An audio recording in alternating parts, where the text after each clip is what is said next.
Hey guys, what's going on? Today, we're not going to go over any epic stuff. We're going to talk a little bit about the Snyder Cut and whether or not it was a better film. Now, this goes without saying that you can never actually answer that question definitively because it's subjective.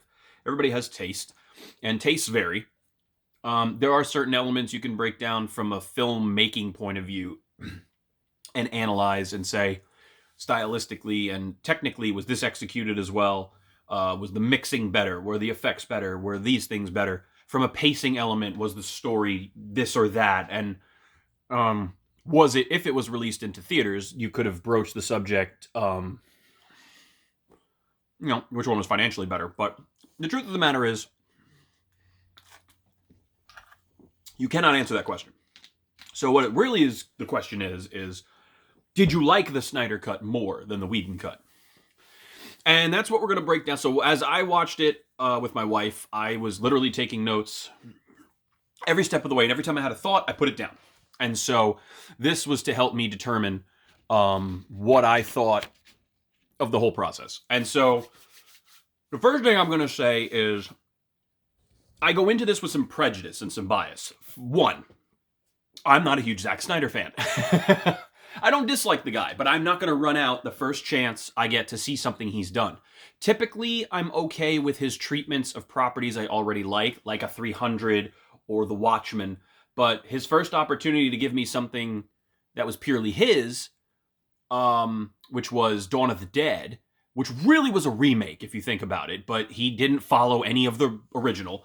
It was really good, and it was something that I thought was unique, we hadn't really seen before. I enjoyed that film. So naturally, when he became an auteur and he reached that status of filmmaker, I was very excited to see his first offering as an auteur, which was Sucker Punch. I didn't like that movie at all, and I tried several times. I thought Sucker Punch was probably one of the worst movies ever made. Not like Jennifer's Body bad, but like a film that should have been a good story and should have been a good film. Overall, was very bland and unenjoyable. And since then I sort of lost my taste for it. Then I heard he was doing Superman. I did not care for his treatment of Superman at all. So many levels. It was like, it's a far cry from Superman 4, but that was a canon film, so you can't even really talk about 3 and 4. But when you look at the Richard Donner era and what he did with Superman, and then you look at Bryan Singer's awful attempt to recreate the Donnerverse, and then you get Zack's, it was something better. It was something new. But Marvel had already started their thing. And I got to tell you, I'm a huge Marvel fan. Movie-wise. Not a huge Marvel Comics guy. But I am a huge DC Comics guy. I owned a ton of DC Comics. I sold off most of my collection. But man, I've read a lot of DC, particularly of the Geoff Johns era, since Infinite Crisis all the way up through when they launched out with New 52 and everything, and then I slowly fell off. But man, did I read a lot of DC. So I'm very up on the DC Comics stuff and the tone of DC Comics and what goes on in that. And so for me, when I think of DC Comics, I don't think Zack Snyder. That is the last filmmaker in the back of my head. I'd be like, who could really tell a great... maybe Green Lantern Blackest Night, you would hire Zack Snyder. When you want to have the darkest dark, depressing version of a DC storyline, but not a basic DC storyline. Zack's done some great stuff as a producer for DC, and overall, I think he understands how to put a story together really well. And he's a great filmmaker. You can't deny that. But again, we come back to taste. And for me, I don't have an urge to rewatch a lot of Zack's stuff. Now, on the flip side of that, I am a huge Joss Whedon fan. I love everything Joss does. I was a Buffy guy. I was a huge Firefly guy. And I loved what he did in Marvel. So when that came around, I knew all the stuff that I liked about Justice League. And I didn't think Justice League was a great movie when it first came out, and I'll talk about the Snyder Cut in a minute. But when that came around, I knew that whatever I was going to like was going to come pretty much from him. And I knew it was going to happen in the script. Because shot for shot, I have nothing against the way Whedon sets up shots. I think Whedon is known for his long shot. If you're not familiar with long shot, you can look it up. Orson Welles, various other filmmakers have successfully utilized the long shot various times throughout history. But from technique point of view, I feel that person-to-person communication, Joss Whedon does well, and Zack does not. He does not frame scenes where characters talk well in such a way that you get an emotional attachment. I feel that, just constantly using, over the shoulder, 3/4, or, when to use a point of view shot, when to use an over the shoulder shot. All these things are very, very technical, and I think that I think Joss has a better handle on it than he does. Now, case in point, we're going to have to talk about taste again. Zack isn't writing the screenplay of his films usually. He's directing them. Someone else is writing the words. So it's one man's vision and another man's words, or woman's words, put together, and that can often have some disconnect. Whereas Joss Whedon usually writes all of his scripts. So it's one full, unique vision executed from paper to thing, and that lends itself to more coherence. So it's not a fair comparison to compare, a Joss Whedon to a Zack Snyder, because Zack's really not writing these screenplays. Now, in the case of the Snyder Cut, the screenplay is by Chris Terrio. If you do not know that name, you haven't been following controversy in nerddom very recently, but the name Chris Terrio should ring a bell about how polarizing his scripts can be on big properties. And you either like Chris's stuff or you don't. And I like Chris's stuff. But under a Zack, I feel that a lot of what makes Chris a good writer is going to be cut out. And is going to be altered and changed. And he's going to be restrained. Because Zack doesn't utilize what Chris does well, which is levity. Countering a dark scene from a light scene by emphasizing the dark, by bringing in the levity. That's what Chris does very well. He can defuse a tense scene with humor, but make it have resonance and rewatchability. He's very good with dialogue that way. And his pacing with dialogue is very good when he works with a director who paces. The Snyder Cut, we didn't really get a chance to see that pacing because it's a 4-hour dump of footage. There's no pacing. There's no cutting it for a movie theater so that it paces an audience. This was just sort of like a splooge of footage. And that's really cool because we've never really seen that before. I mean, it almost reads like a Ridley Scott director's cut, which is, for those of you guys who don't know, Ridley's very much known for throwing pacing out the fucking window and just, here's everything. And that's why his director cuts are often not as loved as the theatrical cuts because the things just seem to drag because he's just telling you everything. David Lynch, very similar. So director's cuts are kind of weird because the way the director wants it is never the version we get in the theater. Snyder Cut wasn't released in theater. So, all that being said, what you're really going to see online is people saying, this is everything I want because I love Zack Snyder, and it's everything I hate because I hate Zack Snyder.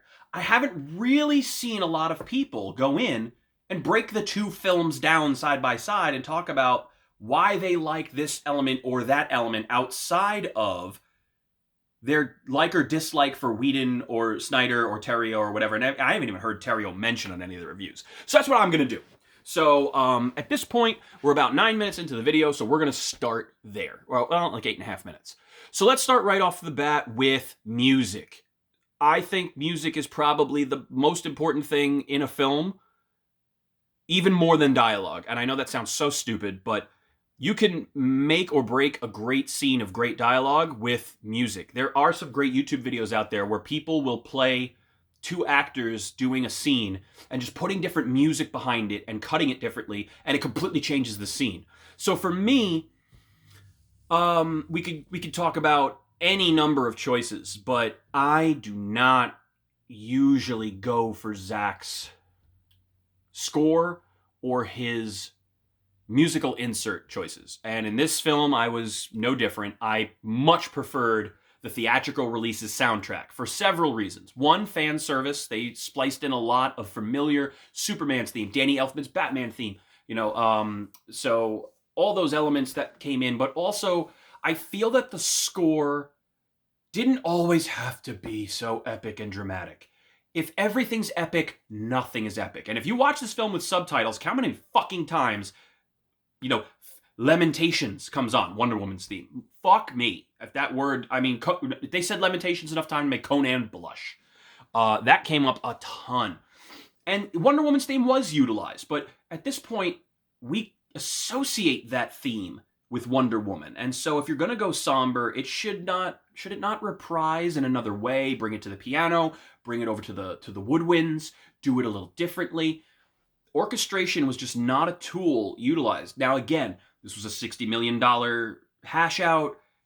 Zach probably did everything through synthesizer and things like that. I don't think an orchestra was brought in to record any of this. So it was probably done with really good MIDI replacement, but at the end of the day, it was probably one dude on a piano orchestrating all this stuff. And whoever did it, for the budget they did it on, did a great job. It was a very epic score, but it was a tired one. And it did not invoke a lot of emotion with me. Let's talk about a specific scene comparison. Let's talk about Aquaman on the pier drinking the booze in slow motion. Typical Zack Snyder. Slow motion means some fucking somber, whiny-ass piano song. Like, the sex scene with Hallelujah in the background in The Watchmen. Well, this was no different. And Zack has done this to death. Bringing in the most random, weird gospel, Neil Diamond-esque sort of piano cover, somber song, through a slow motion footage where there's a lot going on in the scene. There's a lot going on in the footage, but it's slow. In this case, it was the water and the rain. There was a lot going on, and yet this is a very, very, very slow song, maybe 80 beats per minute, really slow song. And it just didn't do it for me. When you compare it to bringing in the more contemporary rock and roll song, as Aquaman's walking through there, drinking, doing rock and roll, slamming on the ground, that not only captures Aquaman better, but it also really encapsulates what the audience believes they should hear when they see Jason Momoa, who is rock and roll. So I feel that having seen that scene first, that scene worked better with the contemporary music versus the somber Snyder music, which I did not like. And that was in several scenes, which I just didn't think worked. So in the case of the score, Herzenberg or whatever his name was, Herzenborg or whatever, who did the score, great job, really great job. But I don't think your score was better. I don't think it added to scenes. In many cases, I think it took away from scenes. And particularly the final battle scene. But, starting with the music being different, I also feel that it was depressing. Big shock with the Zack Snyder movie. It was depressing. And superhero movies should not be so fucking sad all the time and depressing all the time. There is no joy in Zack's life, and it comes across in his films. It's really, and I understand this particular film has significance due to the fact that his family experienced a tragic loss, and I understand that. But at the end of the day, these are characters that are pure entertainment, and there has to be some levity and some joy, and the music should give us some excitement, some lift, and some fulfillment. It shouldn't be stressful. And when you have a lot of 16th rest beats, where you say bum bum bum bum bum bum bum bum bum bum, and then there's a minor note being held over that kind of a rhythm, it simulates agitated heartbeat, and it makes you stressed. Zack loves to do that in his films, and I fucking can't stand it because it's overused. And when you do 4 hours of it, you want to blow your brains out. So I'm sorry, the score is a big no for me in the Snyder Cut. I don't actually want to watch the Snyder Cut again. That's how much the score bothered me. But that doesn't mean I didn't like the movie. It means that, in typical Snyder fashion, I don't think it has rewatchability. So the music, I felt, was a better win in the theatrical cut. It had more appeal, and it's led to a lot of rewatchability, even though I did not really like Justice League in the theater release compared to what my expectations were. Comparing the two in and of itself, I really did like the score, and I enjoy often watching the film when it's on TV because the score does fill me with a lot of comic book nostalgia. So I felt there was some fan service in the original score and a lot more character-specific tones that I liked. Throwing out a win for the Snyder Cut. So much footage. We have never been treated to something like this before, where literally everything was given to us. I mean, like I said, you can argue maybe a Ridley Scott. You could even argue Lord of the Rings director's cuts were close to this because it was the full vision of these scenes, where it was everything. Whether it added to the story or the pace or not, it was thrown in because it was there, and they wanted to do it. So this was almost taking Peter Jackson to the next level, because this was everything, whether it mattered or not. It was just fucking in there. I mean, the epilogue is evident of that. And with all of that, there was some great stuff that we did not get in the theatrical cut, which really kind of sucked. My favorite addition was Volko. Having Volko added to the film was just phenomenal. And the reason I say that is because it establishes some much needed ground for where Aquaman the movie went, which I think is DC's best film. Having Desaad in there, I loved it. I loved having Desaad. He was great. Good use of him. But it felt a little too close to Thanos' guy from Avengers. And let's call a spade. It's exactly what it was. And that's ultimately why probably Whedon didn't use it. Because he was like, well, I fucking did this in Avengers, so why are they trying to do what I exactly did already? Let's cut this out and just make Steppenwolf the focus. Darkseid can happen later. And to be honest with you, I don't know that I agree with it, but I understand why if you're bringing in Joss Whedon, you're not going to get that repeat. You know, if you brought in another director, I bet you Desaad would have held on, because I think having Desaad there as that link of hope for Steppenwolf, being able to go back and forth, you know, with them and being like, this is what's driving me, that is better communicated in the Snyder Cut. I will also say, some of the changes I don't understand. When I look at Snyder's version and then I look at the theatrical version, I wonder about some of the changes. On a similar note, the Green Lantern flashback death scene. The Ring escapes in a very comic book way in Whedon's cut. In Snyder's cut, it doesn't. And I wonder what the change of that was, because I'm pretty sure I saw that same arc of departure through the Omega Beams. And fuck yes, Omega Beams. But I was very surprised that the Ring didn't leave the way it did in the theatrical cut, in the Snyder cut, because it was less comic accurate. Fan service was removed in that instance. I don't understand that. I don't know why he did it that way. I did like getting to see the Lantern more up close and really seeing the symbol and having that be discussed. Very, very interesting. Starting with the first exchange, Bruce and Aquaman. Very different exchange. First of all, they didn't translate the Icelandic. Not sure why. Don't think it adds to the movie not knowing what he says. The fact that Bruce can speak Icelandish is kind of cool, but I don't know that added anything to the story. The money factor made more sense in the Snyder cut, and I see that. But the whole bit where in the theatrical cut where they added...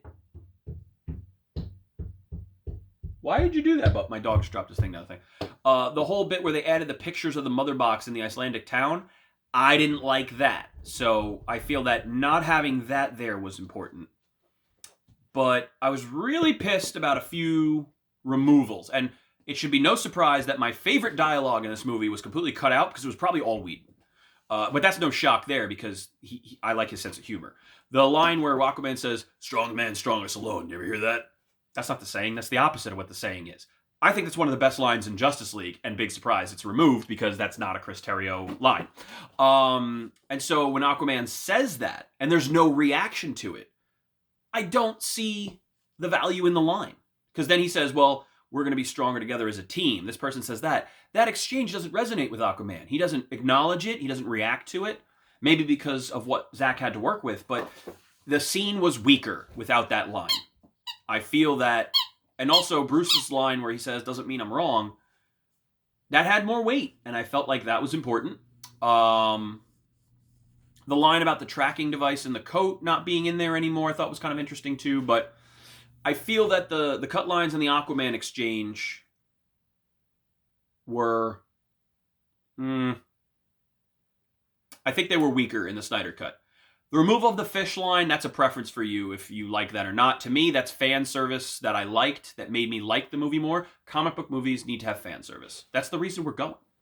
And the fact that that line was removed and not revisited later in the film bugged me a little bit.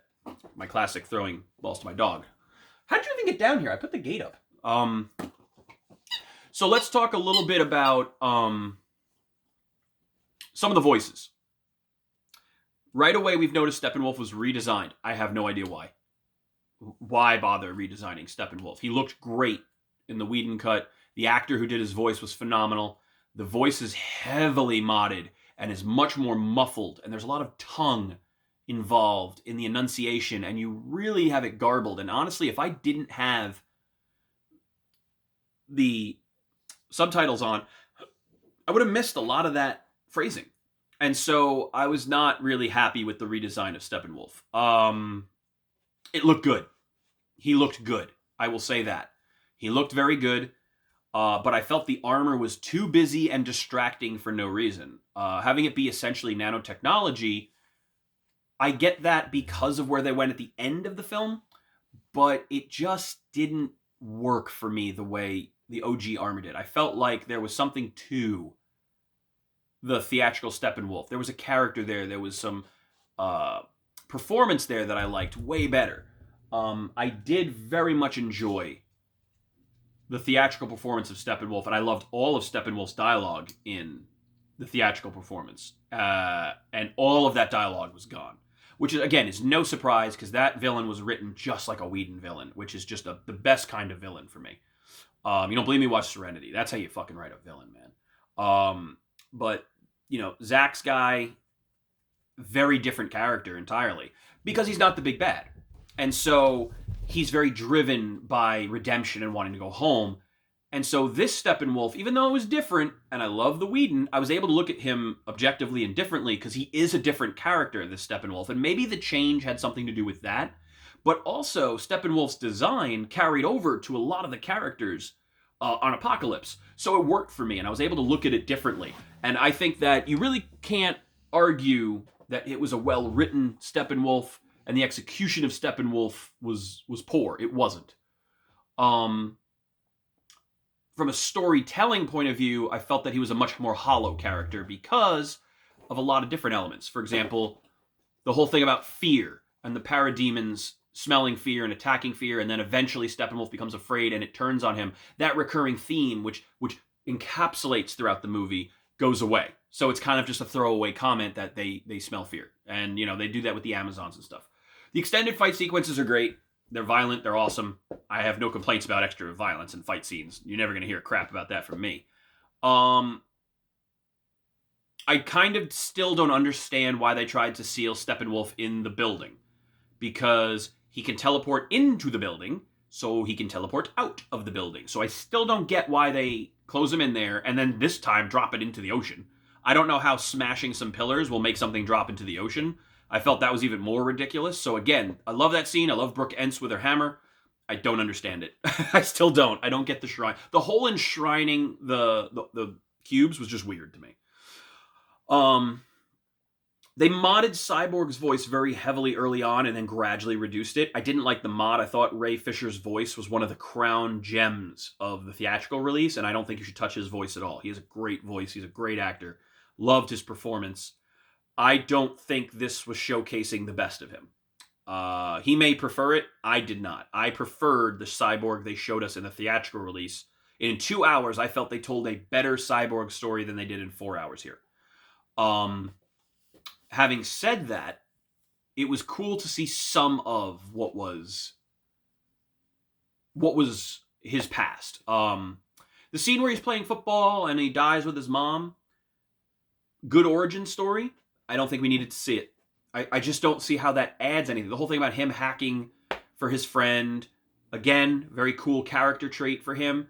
But at the end of the day, it didn't impact the final story. It didn't impact his final choice as Cyborg.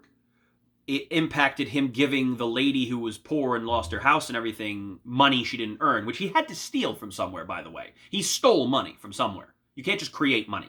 So, well, I guess you kind of could, because America's money isn't backed by anything. But the point is that it's a Robin Hood thing, and I get that. It shows that he's still a good dude under all that, and he wants to help. But ultimately, I don't think it was necessary, and I think you could have just done the later version where they show the lab incident, where he said, I was in an accident, I should have died, and you could have had a quick cut scene to him and his mom getting into a car accident, or a quick cut of him on the football field, and then the car accident, and then all that.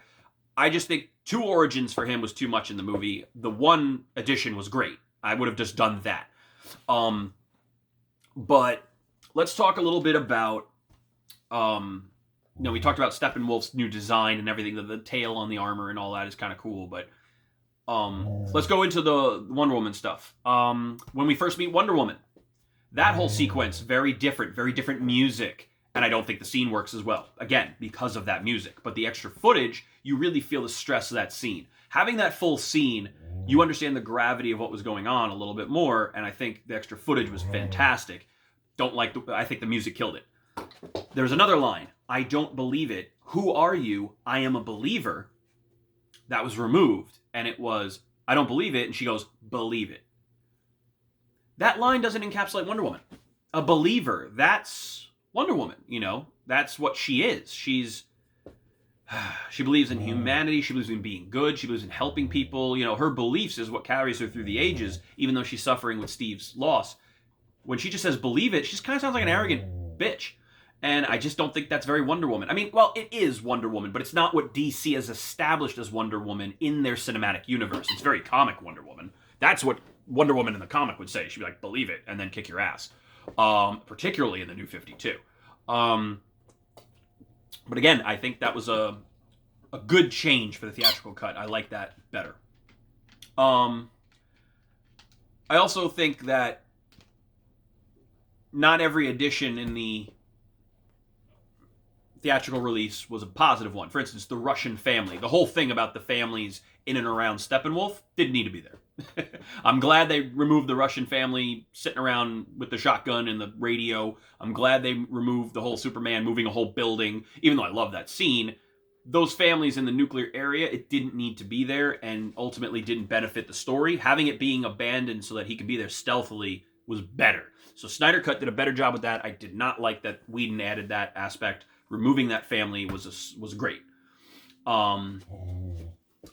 Barry is by far the most improved character in the Snyderverse. He's phenomenal in the Snyderverse. He's much closer to the Flash that I was expecting to see originally, and that's why I was so disappointed with Ezra Miller's Flash, because this was not the Barry Allen that I'd read. I don't know what the hell this guy was in the comic, in the movie version. They turned him into something very different from what Barry is. And you could tell the scenes where Snyder had written it and then where Whedon had written it. And I get why they needed a character like that, because Wonder Woman's dealing with Steve. Batman's guilty over Superman. Cyborg's completely fucked about what he is. They needed a character who was just digging being a superhero. And so Flash became that character. And you needed that in the film. I'm sorry Barry drew the short straw, but the film needs that. And he's not really that in the Snyder cut, but he's enough of it that at least helps a little bit. But again, all these characters being so heavily weighed down really depresses the shit out of you. And it's just like, is anybody fucking happy ever? Like, can somebody smile? So seeing a little bit of Barry's levity did help. But again, introducing Barry at the puppy shop, meeting Iris and exploding his shoes and doing that whole sequence, cut that all right out. That was just bad storytelling. I'm sorry, it is. It doesn't help. It doesn't establish Barry the way the extended sequence in prison with his father did. Meeting him that way, where he really quickly used his powers to draw on the guy's face, and he goes to see his dad, and that sequence was done the way it was, really set up who Barry is and why he is doing what he's doing. And then the scene where he meets Bruce Wayne, very, very important, because it's he dives right in. He's that extra bit, but it could be done quicker and more efficiently. The whole scene with Iris, I don't think added anything to the movie. And the other aspect is he showed himself to Iris, and he showed himself to a lot of people. I just think that was really foolish and really not very indicative of Barry. Barry seems to be very secretive. Barry is not going out of his way to let people know who he is. He's covering up his face and things like that. And he tends to, even in the footage, in the surveillance footage, he helps people, but he does it very, very, like, on the DL. He doesn't, I mean, and he accidentally gets caught on camera and things like that, but he does it in such a way that it glitches, so it doesn't, you can't really tell it's him. So I feel that whole Iris sequence, that's just gotta go. It just didn't help. I'm glad that it was there. It was nice to see another Flash sequence. The nod to the shoes was kind of cute. I did like that. And the fact that the shoes blew up, explaining why he does need his armor, but Bruce tells you why he needs his armor. So it doesn't, it's a superfluous scene. It doesn't add anything. And since Iris doesn't show up again in the movie, this is something that could have easily been moved to the Flash movie and been there. And it's just, we know who Barry is already. Maybe he's just walking home and he sees this happening and he goes and he saves Iris and he's so taken by her beauty he lets her see her by accident because he hesitates. That whole sequence could have opened the Flash movie and been fine. It had no business being in this movie. It didn't help at all. So I just cut that right the fuck out. Where else are we on this? Cyborg.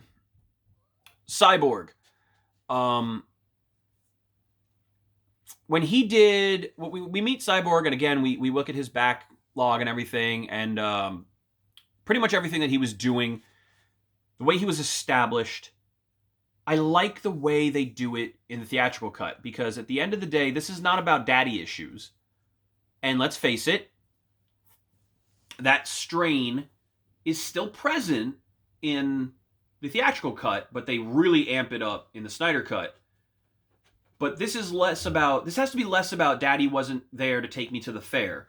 This has to be more about, would I have been better off dead? Or am I even human now? I don't even exist in this world. Did you save me because you love me? Or did you save me for a selfish reason? And do I even need to be here? I've got an alien language in my head I don't speak. I have to come to terms with what I am, and that led to a lot of his glitching. His glitching didn't make sense in the Snyder cut. It was because the fact that he didn't have control, or when he executed something and he looked at it, he's like, holy shit, look what I can do. That was better fleshed out the way they did it in the theatrical cut. And that's something that Joss does better than most people. And so I just didn't like... If I hadn't seen the theatrical cut first, a lot of that would have been lost on me in the Snyder cut. And I don't like how they handled that aspect. Again, I think it was a poor shift to bring in that heavy daddy issue drama, and, you know, killing Silas off, I think, was a huge mistake. Because having him lose his dad didn't add levity. It didn't add weight to the story. Certainly didn't add levity, but it didn't add weight to the story. It just was another depressing thing. And if anything, losing your dad, even though he sacrificed himself to make the tracker, you could have just had the Unity be hot enough to track. And he remembered when his dad said something about the core heating up. He's like, the core heats up. It heats up. It's the hottest thing in the world. We need to do that. Or he finds that video where the dad left him something. He could have just told him that, and it would have been fine, because he had reconciled with, like, the dad dying doesn't make Cyborg a better hero or a better character. It just makes it harder, and it depresses him. And he doesn't really overcome that, because he had already kind of reconciled the fact that you're my dad. When he helps him get into the building, right there, that's the moment where you're my dad. You'll do anything for me. You'd help me. That was it. That was done. Him dying, too much. It didn't add anything, because we had already established they had gotten over that I'm mad at my dad hump. That was solved. So I really just feel that that was stress for no reason. And again, another layer of depression that just did not need to be there. It didn't add to the story. In my opinion, it took away. And it took away a storytelling resource for the future, which we know there isn't one. But having Silas on the inside, working with his son, allows you to continue to explore the ins and outs of that relationship. The dad's selfish decisions versus, career versus family. Do you do this? Do you not do this? Working with his son at the end of the theatrical cut, changing the armor, showing that, a father and a son dealing with the loss of the mom, you can move forward in a tragedy and find common ground and still be a family. Taking away that whole aspect and saying, well, the Justice League is his family. No, that's not how you do it. This is about he's dealing with the loss of the glue of the family, and the two of them being estranged without the mom, don't know how to be a family. They need to come to terms with they are still a family and they can find a way to each other, and then they should live that reward. You just don't keep taking away everything from everybody. So again, I didn't agree with killing off Silas, and I don't think it added to the story. I think he could have just simply had Silas discover a way to track it, and the son realizes, you know what? There's still things my dad can teach me. Even though I know everything, maybe there's still stuff I can learn from the old man. Thanks, Dad. Move on. I've already talked about the Elfman score. And we're going to get to the wins, too. Don't think that this is a bashing session. Because the Snyder Cut is 4 hours long, there's a lot of it to deal with. So a lot of the stuff I'm going to talk about is stuff that I didn't like. But we're going to get to a whole long list of what I did like. So don't think that this is all bashing. Let's talk about... So we talked about that there was no Elfman score, and there was also no John Williams score. That kind of pissed me off. Mind Spider. What the fuck is the purpose of that? Why kidnap people and interrogate them if you have a Mind Spider that can project people's thoughts? Kind of stupid. So, to me, get rid of the Mind Spider. Don't need it. Stupid. We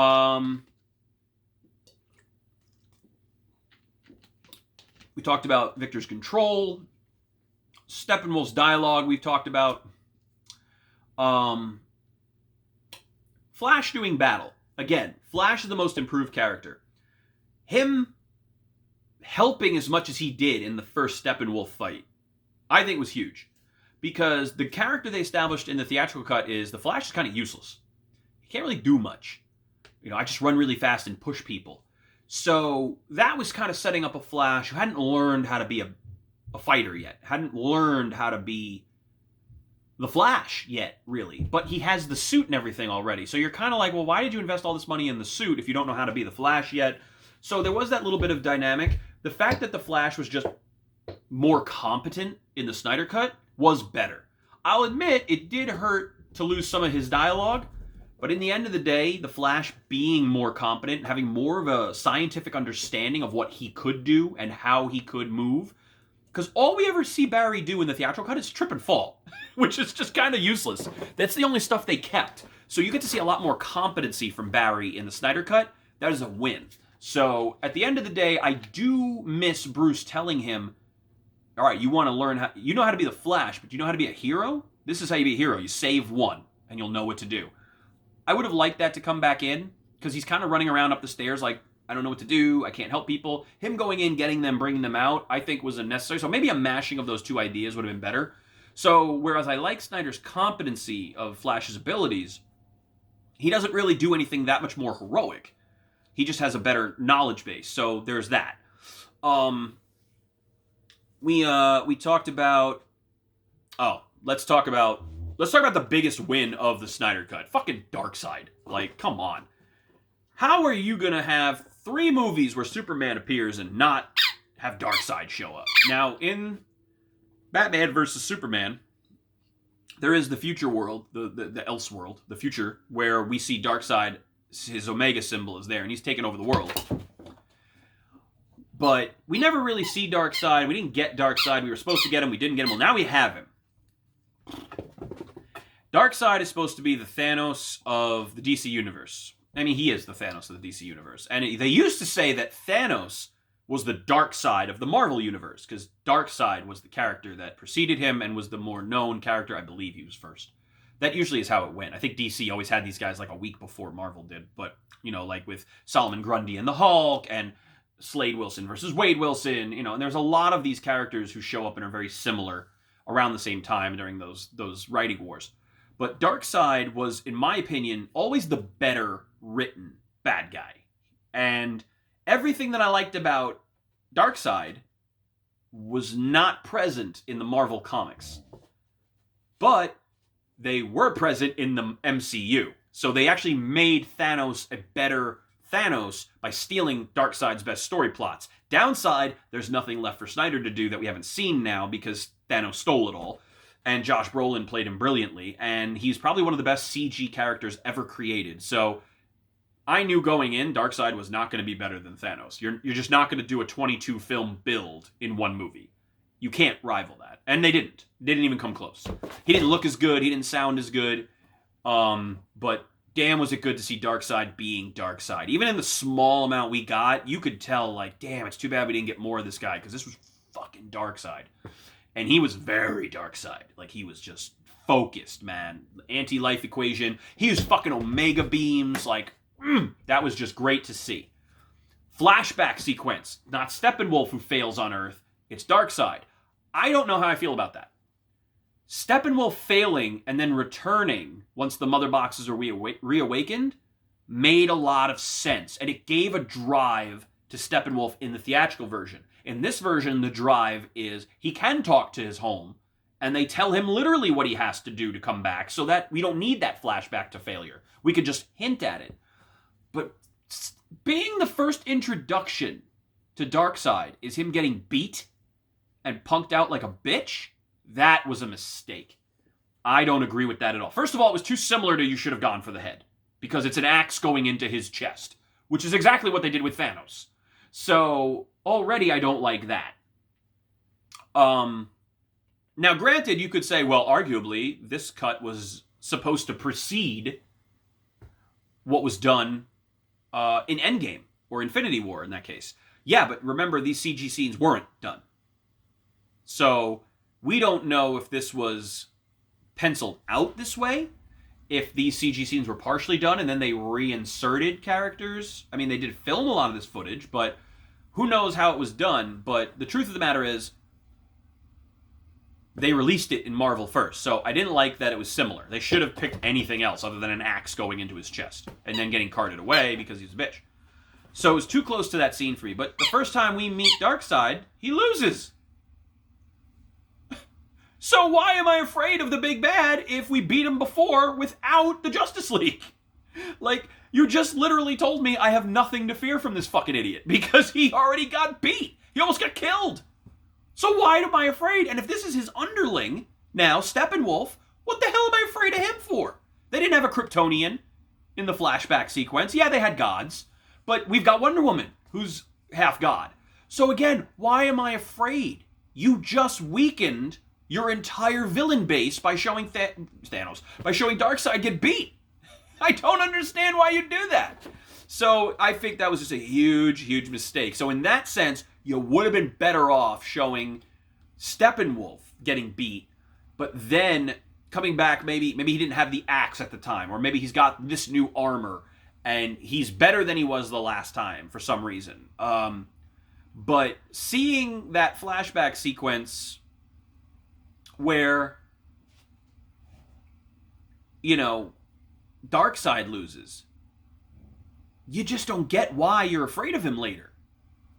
I know why, because I've read the comics, I've seen the cartoons, you know, Justice League, Superman, all that stuff. I mean, we've lived with Darkseid for a long time, but I don't understand why you would show him lose. And I get the whole point in the theatrical cut was Steppenwolf lost, but now he's got the mother boxes and they work. So that's the fear. The fear is less Steppenwolf and a little more mother box.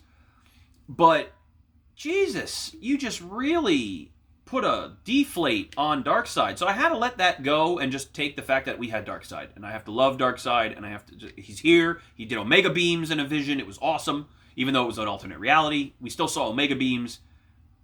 I just didn't care for the fact that the guy that Wonder Woman beat the shit out of put an axe through Darkseid and almost beat him, which implies that Wonder Woman could kick his ass solo.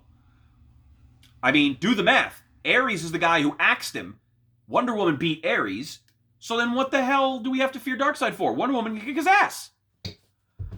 A mistake. And again, this is the stuff, this is Zack stuff. This is just stuff that doesn't... Joss doesn't make these kind of mistakes, Thanos. Joss doesn't make these kind of mistakes, and Zack does sometimes. And again, this is where everybody gets so wrapped up in their own loss, you don't follow the logical dot connection of what that means for the interacting characters. And that's just something that really kind of bugged me. So that kind of bugged me out, and I was a little pissed about Darkseid. The other thing that really bugged me, the super voice modulation treatment they got. Now Steppenwolf and Darkseid sound very similar. And I think that was a mistake. If they had kept the theatrical voice for Steppenwolf, there would have been a much bigger discrepancy between Darkseid's voice and his voice. I didn't care for that. At least Desaad's voice wasn't as low as theirs. It was a higher pitched voice.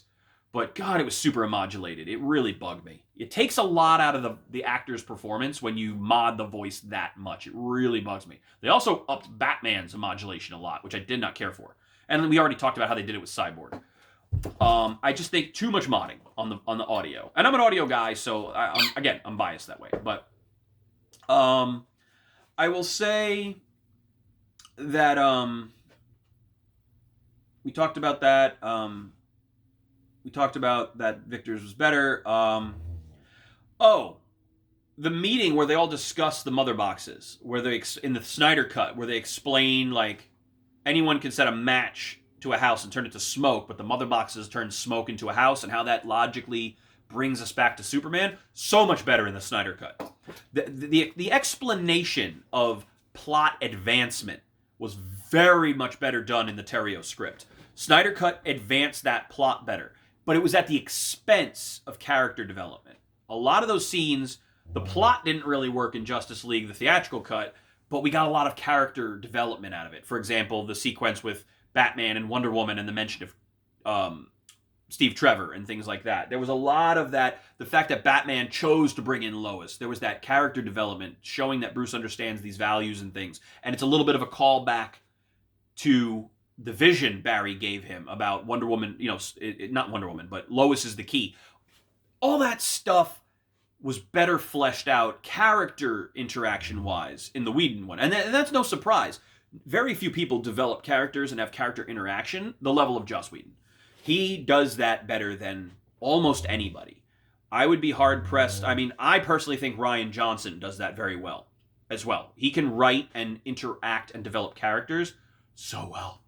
So I don't think it's a big surprise that someone who's a fan of Whedon would also be a fan of Rian Johnson and the way that they develop characters. And if you're not into that, and you don't give a fuck about your characters and how they develop as long as they're cool and badass and broody, then you're more into the action-based guys. I also don't think that slow-mo is a tool that really lends itself to a lot of the sequences. You got to be picky and choosy with how you use it.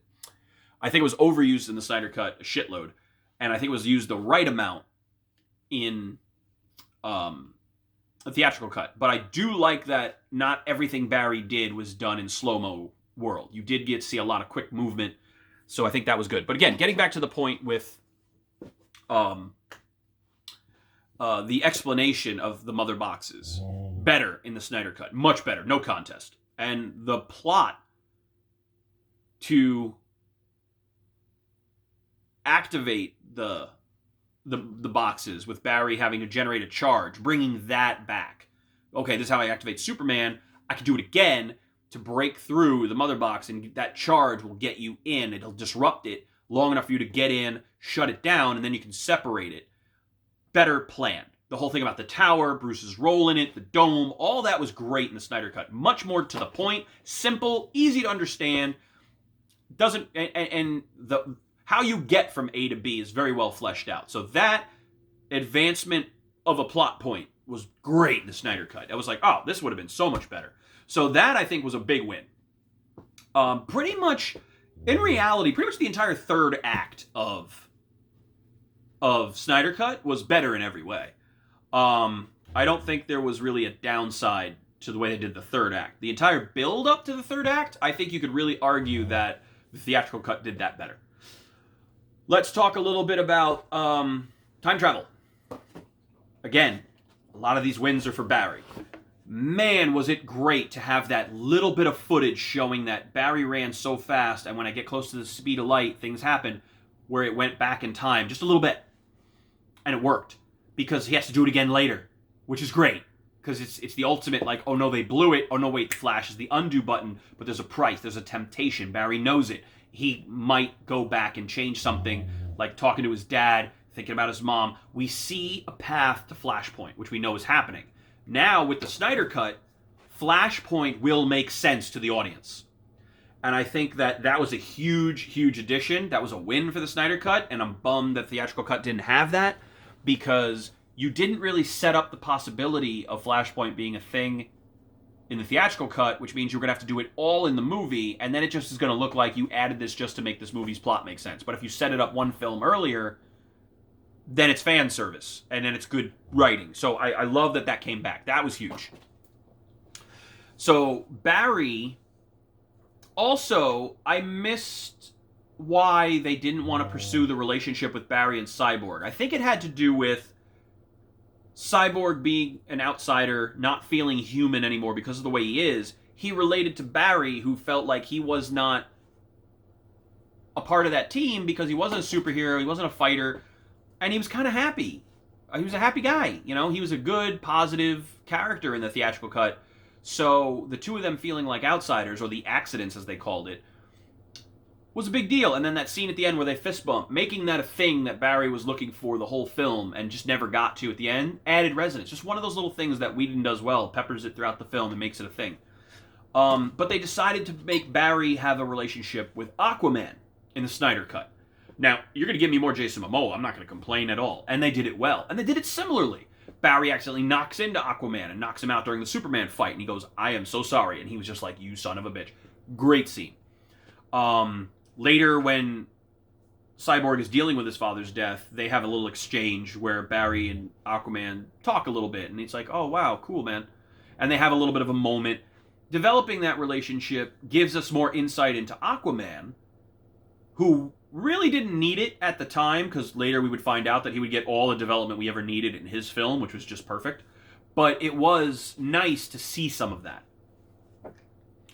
And again, I'm not going to harp on it, but setting up more Aquaman, always good, because that's your character. Jason Momoa is your star. He's your Chris Hemsworth. He's the cool guy. He's the guy that the guys want to be and the chicks want to be with. That's your idol. You know, he's a good dude. Everybody likes him in real life. Everybody likes the characters he plays. They like his style. And his style makes it into the movies. He's that guy. And so you always want to put as much Momoa out there as you can. And he is a good actor. He can drive the comedy and the drama. So putting in more Momoa, smart. But I gotta tell you, I don't agree not using Amber Heard's dialogue from the theatrical cut. Making her have a British accent did not help her acting ability. And fuck me, was that not a good move. It did not work at all. Amber Heard as Mera didn't work at all in this movie. Not a smart situation. I think they would have been much better off just committing and going with the American accent. They also did something interesting in the Snyder Cut, because in Snyder's vision, they can't talk underwater. They have to create an air pocket. That's a cumbersome way to live, because it means that it looked like they were communicating with dolphin clicks at one point. So how do they communicate? They have to make an air pocket every time? It would have made making an Aquaman movie with those rules almost impossible. Just absolutely awful. And so making the choices they made for the Aquaman film were far superior. I don't agree with the smelling underwater thing, with the sniffing. Even though sharks can smell far superior to people can. I don't agree with the sniffing thing, but because there's no air going in. But I will say this, I don't agree with Zach's water physics. And also, using that real water look, the fight engine was terrible. I mean, the fights were very undynamic underwater, and they were much more superior in Aquaman. But so a lot of that stuff, seeing Zach's original vision for it, you do see it as inferior. I don't think anybody would argue that. But I will say that having Valko come in, learning Mera's name in this movie, finally, pretty cool. Getting to see, I mean, we don't see it till the epilogue, but I was still okay with learning Mera's name in the movie, Aquaman. I didn't think you needed it in this one, but it would have been nice to hear it. So the fact that they did work it into the epilogue was good. But they give it away that they were a thing, because that kind of sucked, because you want to get that sort of, will they, won't they? You want to drag that out a little bit. You know, it's like when you watch Lucifer. You know he's going to get with Decker. It's just a question of what season. But you don't want to have somebody flash forward into the future and they blatantly tell you, oh yes, they got together. It does ruin it a little bit. So having the epilogue show that him and Mera were a thing and she loved him and he died, that does take the wind out of your sails for a solo movie where they do a romantic if then type scenario. Again, that's not Zach's strength. And I'm a little kind of surprised that made it out of a Terrio script, because he does have a knack for that stuff being correct. And that did shock me a little bit. We talked about the Mind Spider. We talked about Steppenwolf's dialogue. We talked about the whole cave sequence with the Flash being a little still fanboy, but maybe not to the level he was in the theatrical cut. I think it's take it or leave it. I don't think either one was better. It's just whichever one you like. Each scene had a tone, and this tone wouldn't work here, but the fanboy aspect of Flash came across in both, and I think that was fine. Let's talk about. Well, let's just go. Let's just do it. The Martha Lois conversation. Being Martian Manhunter. The fuck were you doing with that? That made no fucking sense to do it that way. The world needs you too? She's a fucking reporter. The world doesn't need her. And he doesn't have a vision of what's going to happen with Darkseid and Superman and all that. Had Martian Manhunter known that, and known Lois has to get back into the world or something because he knew Superman was going to come back or something, that would make sense. But just because Martian Manhunter knows her in real life, helped her out in the last movie, likes her as a person, wants to get her up off her feet, so he pretends to be Martha? No, that doesn't work at all. And you lose a crucial connection between Martha and Lois because they fucking meet up later in the movie. And be like, oh, it's so good to see you again since the time I saw you in Metropolis. I haven't been to Metropolis. No, you came and picked up Clark's stuff. No, I didn't. We had a nice conversation. I told you to come live with me. No, you didn't. What the dumb. Just dumb. Dumb. And the fact that Martian Manhunter showed up at the end, great. But why couldn't you just incorporate the Colonel or something and have him show up? Maybe with a crucial piece of evidence that they need at the right moment to push them in the direction of how to find the mother boxes. He didn't get involved, but he helped. Maybe he gives it to Lois, and then she says something to the, like, ooh, I'll go take this to them. They need this. Thank you. This is how you get her back in the world. And it's, okay, yes, I'll go take this to them because they're going to need every hero they can get. The world needs every hero they can get. And he goes, oh, I guess they do. You know what? I have a stake in this. I need to do this. I feel like I'm happy that Martian Manhunter he looked great. Fan service galore. I like that he's still a black actor because, in my opinion, I always think of Martian Manhunter as a black man with a very commanding presence, but also a gentleness. And I think that the actor they chose beautifully encompasses that, just like he does on the CW show. I think it's a great choice, but I just don't see the need of him in this movie at all. I think the epilogue scene by itself, he could have just shown up as the human and then shown him who he really was and revealed that he's Martian Manhunter. That would have been good enough. I just don't like that the Martha Lois conversation is Martian Manhunter. And I do like the conversation. I think the theatrical cut was better, again, because of how those characters bond and the manner that they do. Here's the other reason I don't like the way Snyder did it. A typical Snyder world, he does this whole thing about how somebody has no money, can't pay for anything, Martha lost the house and all that crap. Lois hasn't been back to work since Superman died. Who's paying her fucking rent? She's obviously not getting paid at work. I don't know if you guys know how bereavement leave works, but you can't get paid for that all the time. She's not disabled. So she's not collecting money. I doubt she's pissing through savings because she's a reporter. She's not rich. That apartment's pretty fucking stellar. So if you do the New York logic on there, you can't not work for 3 or 4 months or 6 months or however long it was. What do you want, drugs? So that's not going to fly with me.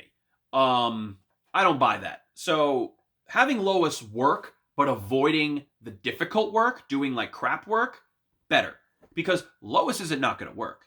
She's going to distract herself. She's going to avoid her pain and not deal with it and be stubborn. That's Lois Lane. Her just being wallowing in misery. I can't eat. I can't work. I can't do anything. Life has changed. That's not Lois Lane.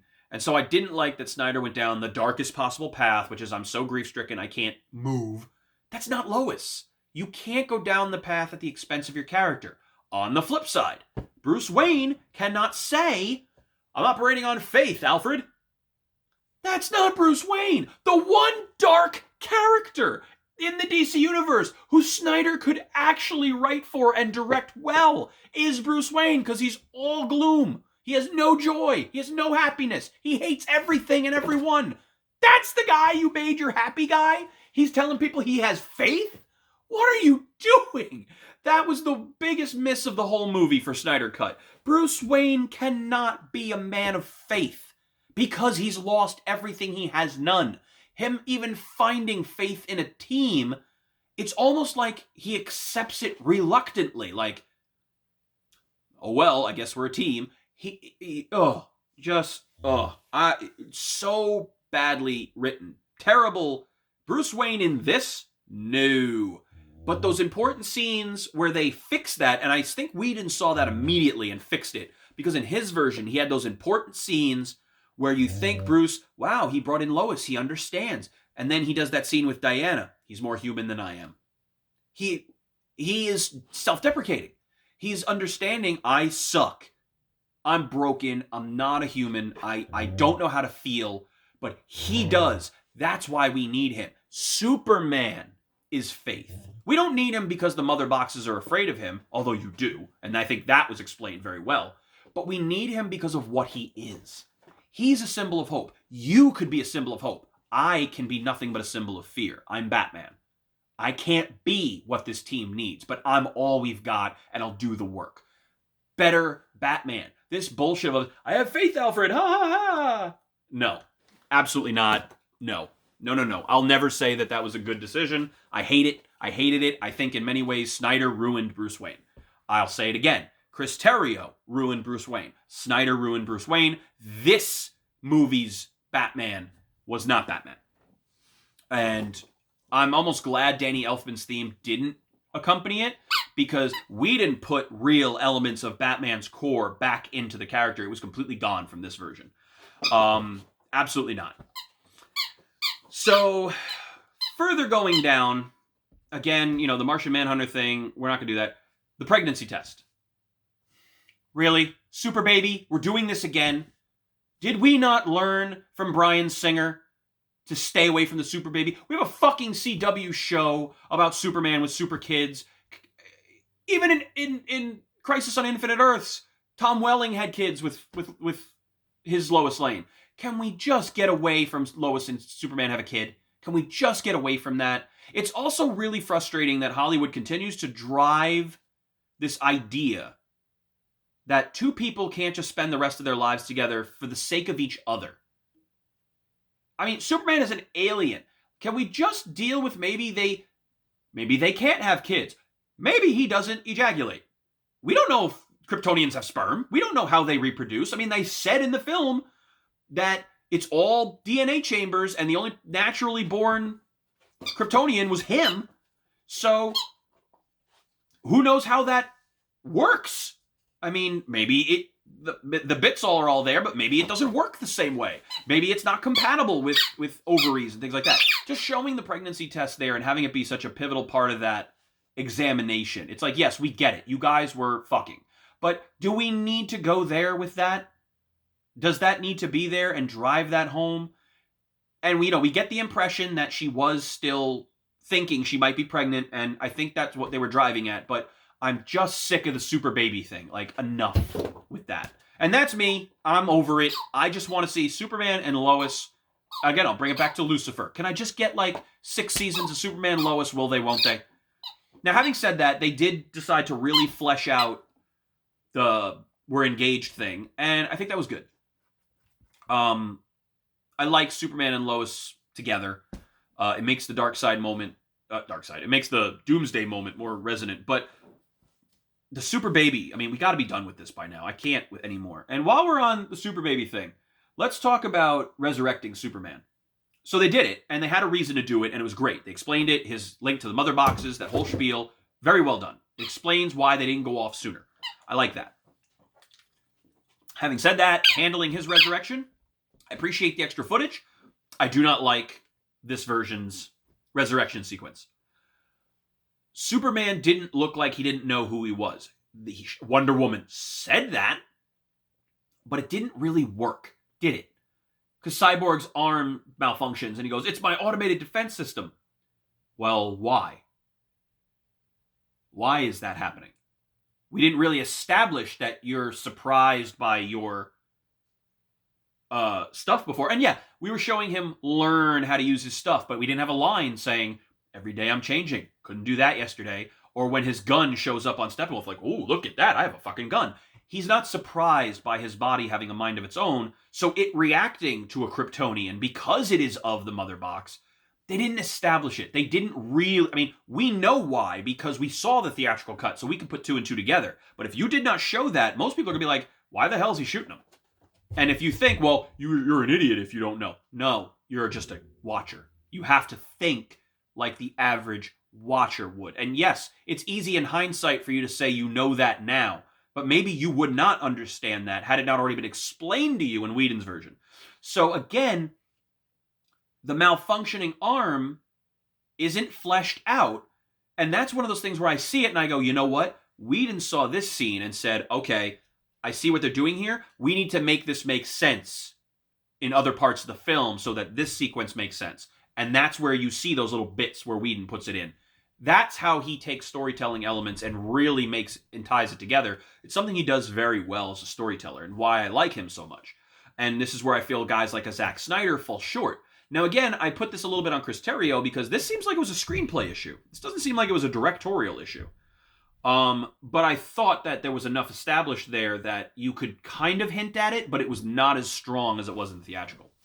I also believe that, and I will tell you this over and over and over again, I think the Pet Cemetery line was probably one of the best lines in the damn movie. So was, Arthur, your heart, why is he scanning you? Well, because Arthur's heart rate is going faster. Superman detects a potential threat. But then Arthur's reacting to that, and then they have that exchange because he's not all right. Great storytelling, one of the best lines in the movie. Again, removed because it was a Whedon line. But it was a better line. Pet Cemetery, great line. Because bringing somebody back from the dead, everybody's thinking it. Zombie Superman sounds fucking terrifying.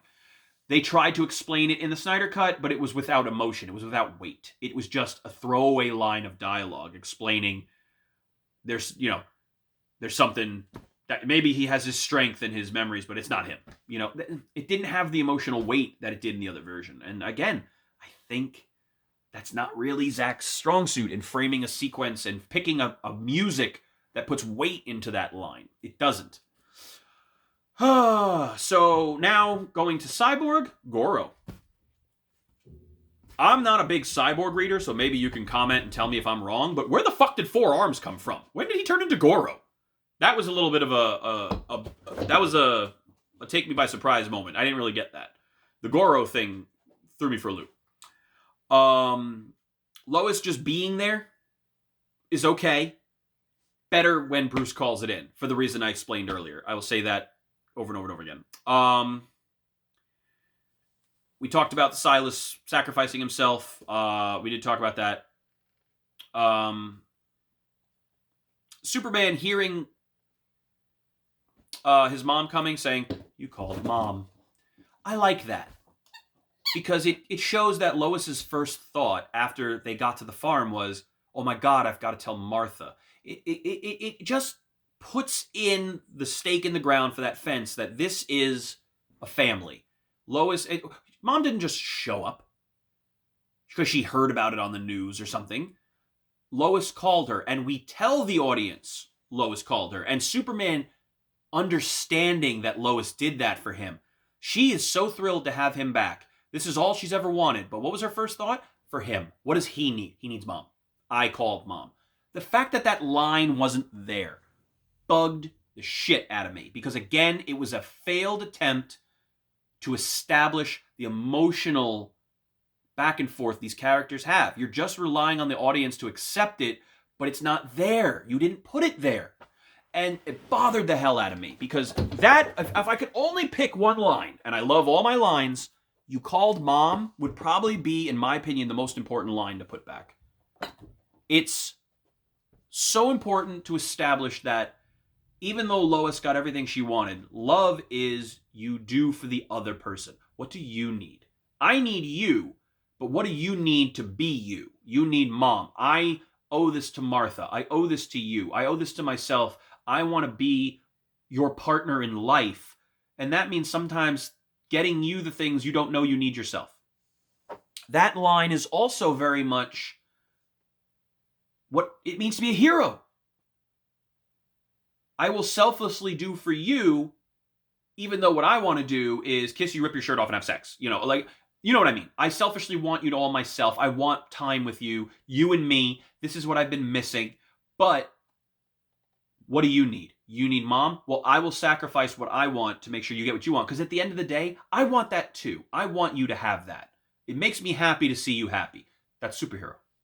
That's what heroes do. And they took that line out, and you lose that in that scene. That scene does not have the weight it did. Again, I don't blame Zach, because that's just really not his thing. And again, I know it's hard for him. I mean, God, I don't even know what it would be like to lose your child and revisit a project that reminds you of that. I can't imagine what he went through, but he has not shown this kind of establishment in other films he's done. Even when it was written in for him. Things like 300, where we talk about the loss of the son. I thought that was probably one of the best,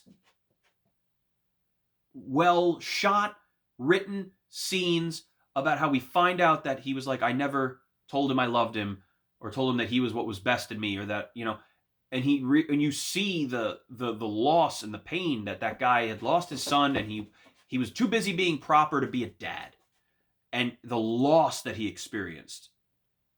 But it was kind of ruined in the way that Leonidas says to him, my heart is broken for your loss. And he goes, heart? My heart is filled with hate.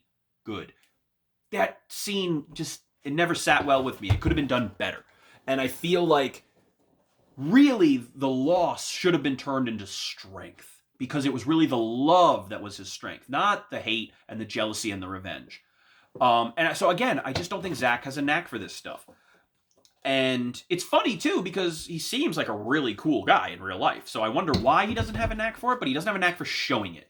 And again, I'm surprised Chris Terrio didn't think that was important to keep in there, because I think it was the best line. One of the best lines in the movie is that line where you called mom.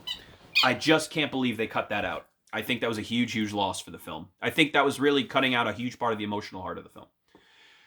So we talked a little bit about, what else did I miss here? The Barry-Victor relationship we did talk about.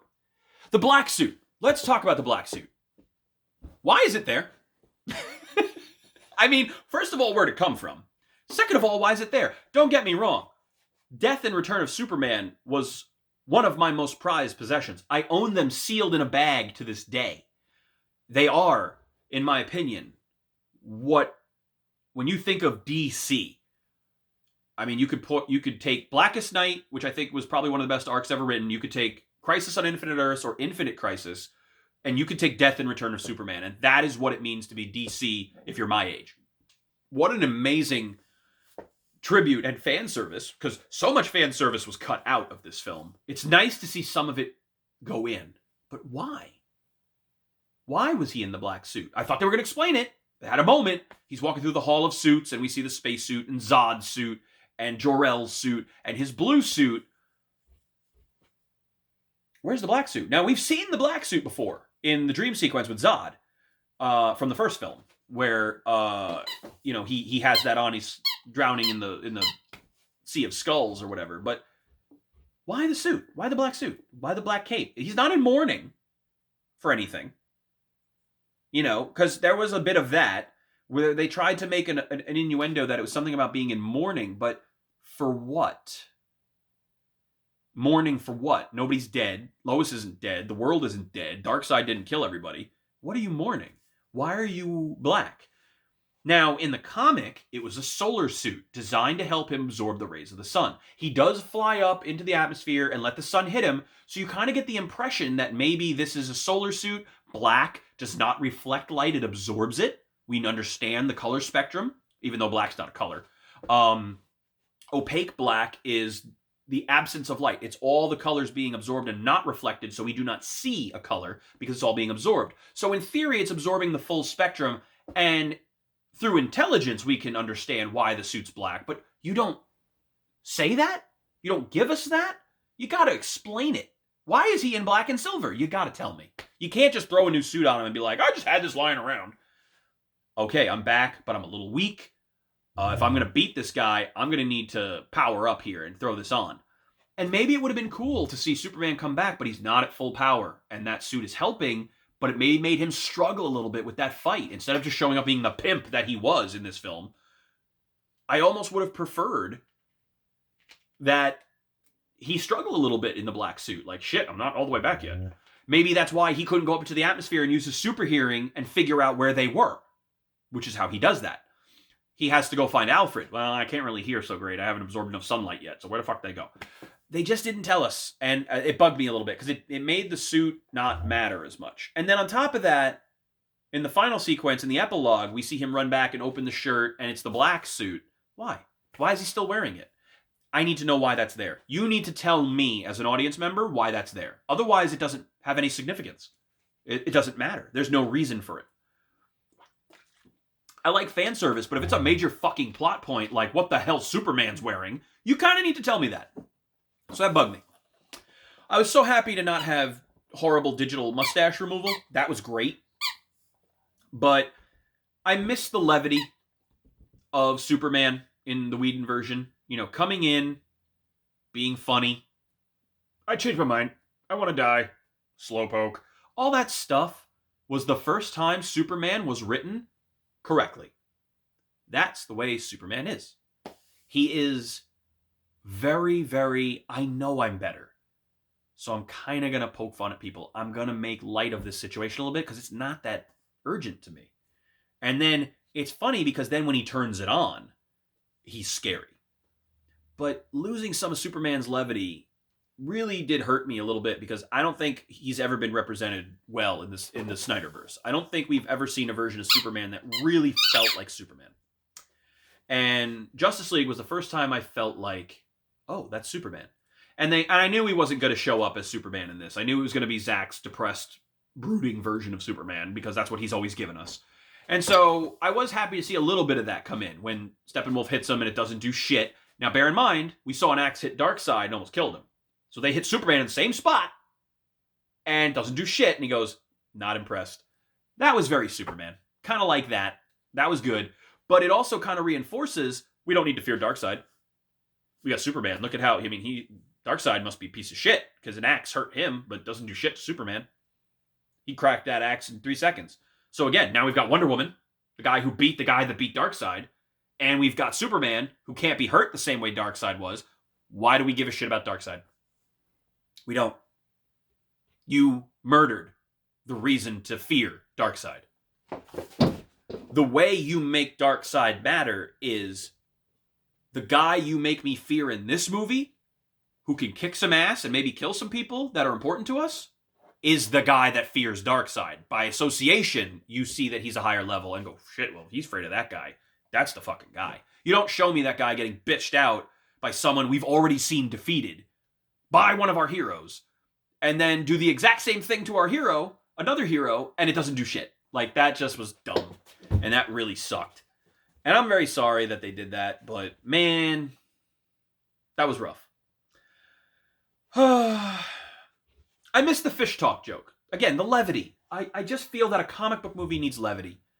There's a reason that Marvel makes so much goddamn money, and Kevin Feige's the #1 producer of all time, financially. He's made more money than any producer has ever lived in only 24 films. And the reason is because he understands that you cannot have drama without a contrast. You cannot have darkness without light.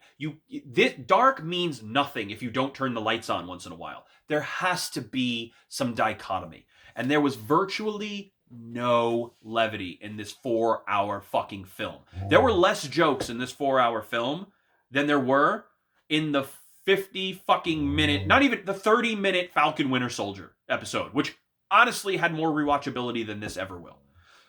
So, and there was a lot of drama in Falcon Winter Soldier. And this, in 30 minutes, they had more drama, arc, and levity, and up and down, and oh my god, than this whole 4-hour drag fest. It was a drag fest. There was no pace to it, which we knew it wasn't going to have. But again, it was just so Zack. Slow motion, somber music, arrhythmic heart type dramatic music, no real discernible themes except for Lamentations, and just really none of it moved along at all. It just was super draggy. Gauntlets, what the fuck are we talking? The heat absorbing gauntlets, fucking throw that out. We don't need that at all. I don't know what the hell that was there for. No Dress Like a Bat. I dig it.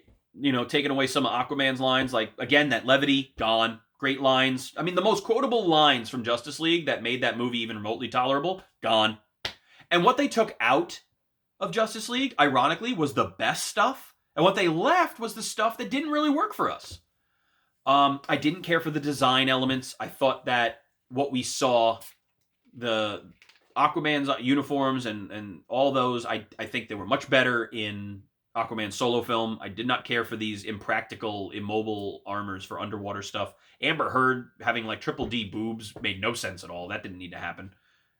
Making her streamlined and more water, efficient in that unitard worked way better.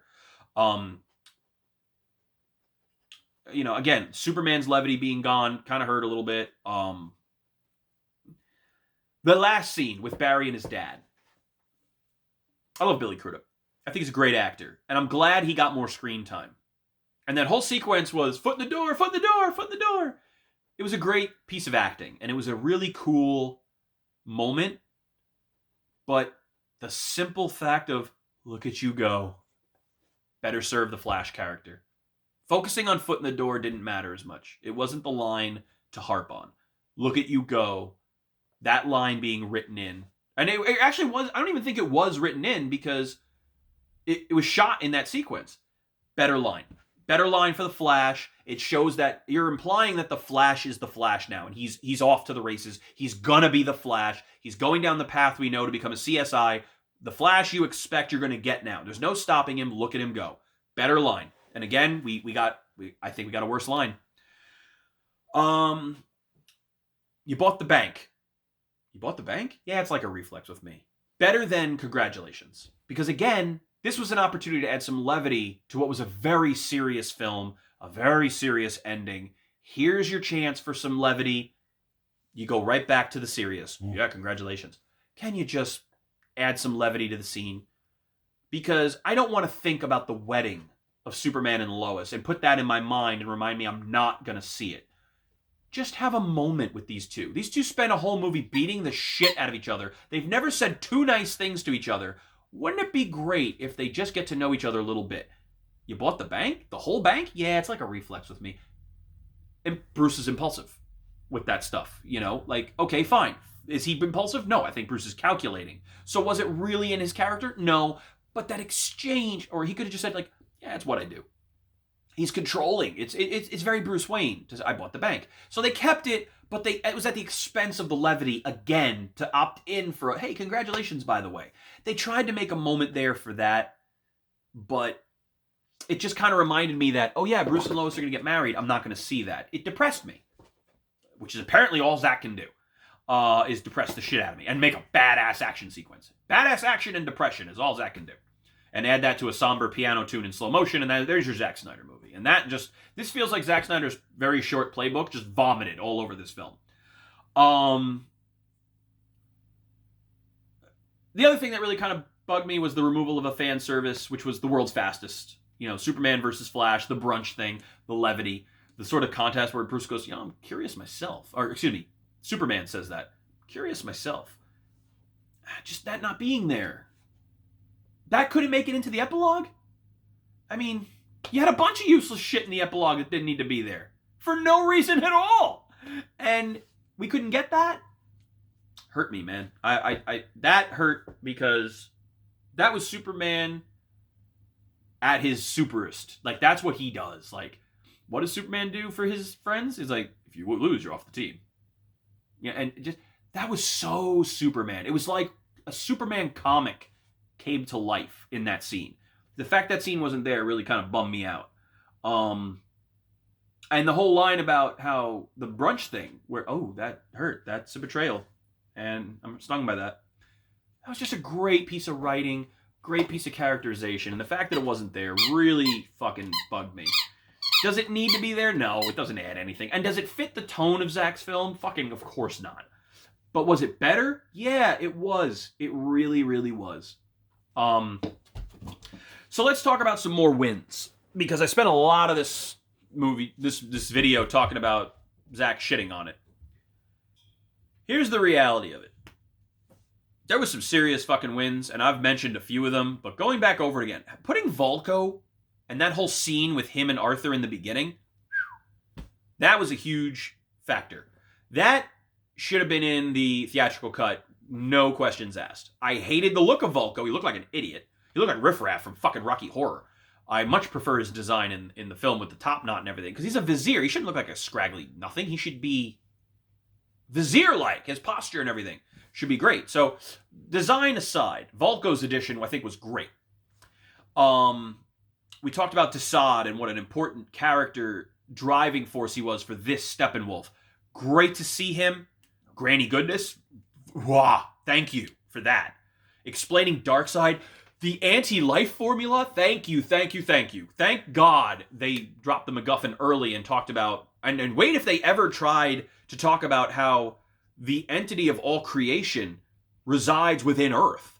You know, the source of the power of the White Lantern is within Earth. And because Earth is actually the center of the universe, which makes no sense because we revolve around the sun, so how can we be the middle? But it's not, it's Earth. Like, drawing more attention to the fact that Earth is such a pivotal point in the DC universe, great job putting that there. Giving us the motivation for Darkseid. Wow, great job with that.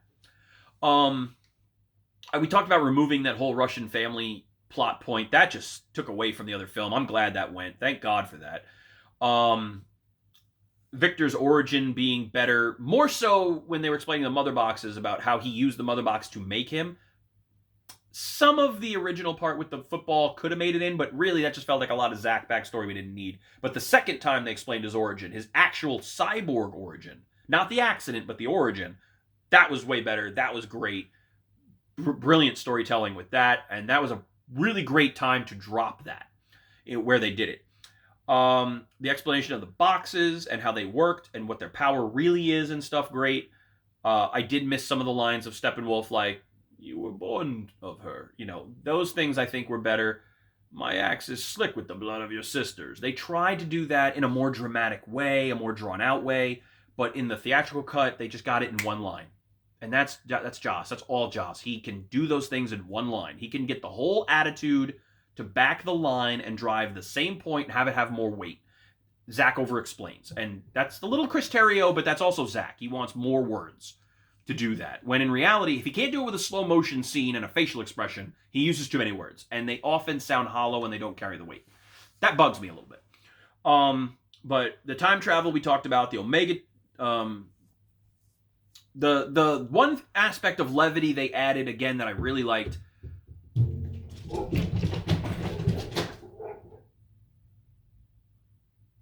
Random. The one thing they added was when Barry was getting ready to go and drive the truck, and he was putting on the different hats, and he was talking to Aquaman, and he goes, "A or B?" "Definitely not A." "How about B?" "Let me see A again." Like, that was stuff that I wish they did more of. They needed more moments like that to break it up a little bit. You know, not so much, I mean, it was so depressing that it got a giggle out of me, even though it wasn't really it wasn't that funny, but more of that would have been appreciated. So I was glad to see that there was some levity getting back in there.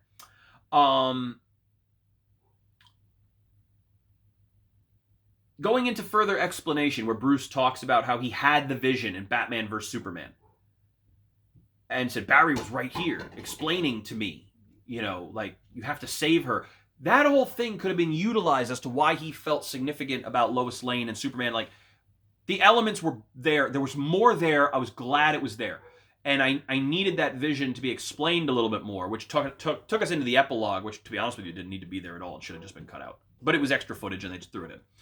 But, man, that was really great to have that vision get explained a little bit. Really was glad to see that.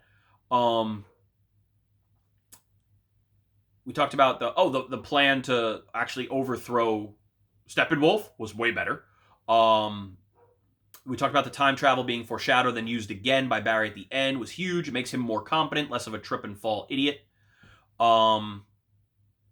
Head. Cut off Steppenwolf's head. I mean, you can't do any better than we cut the head off the bad guy. But I think it would have been cooler to turn the fear factor of the parademons on him. It was more fitting, because at the end of the day, the Justice League didn't kill him. They let evil take care of evil. There is something to be said for, we killed this guy.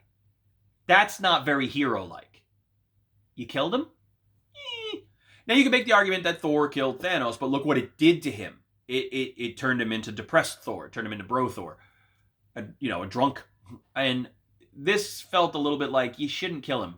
And I get it, in the Snyderverse we're killing people. I understand that, but it was more hero-like to let his own demons and his own fear use his own tools against him to be his own demise.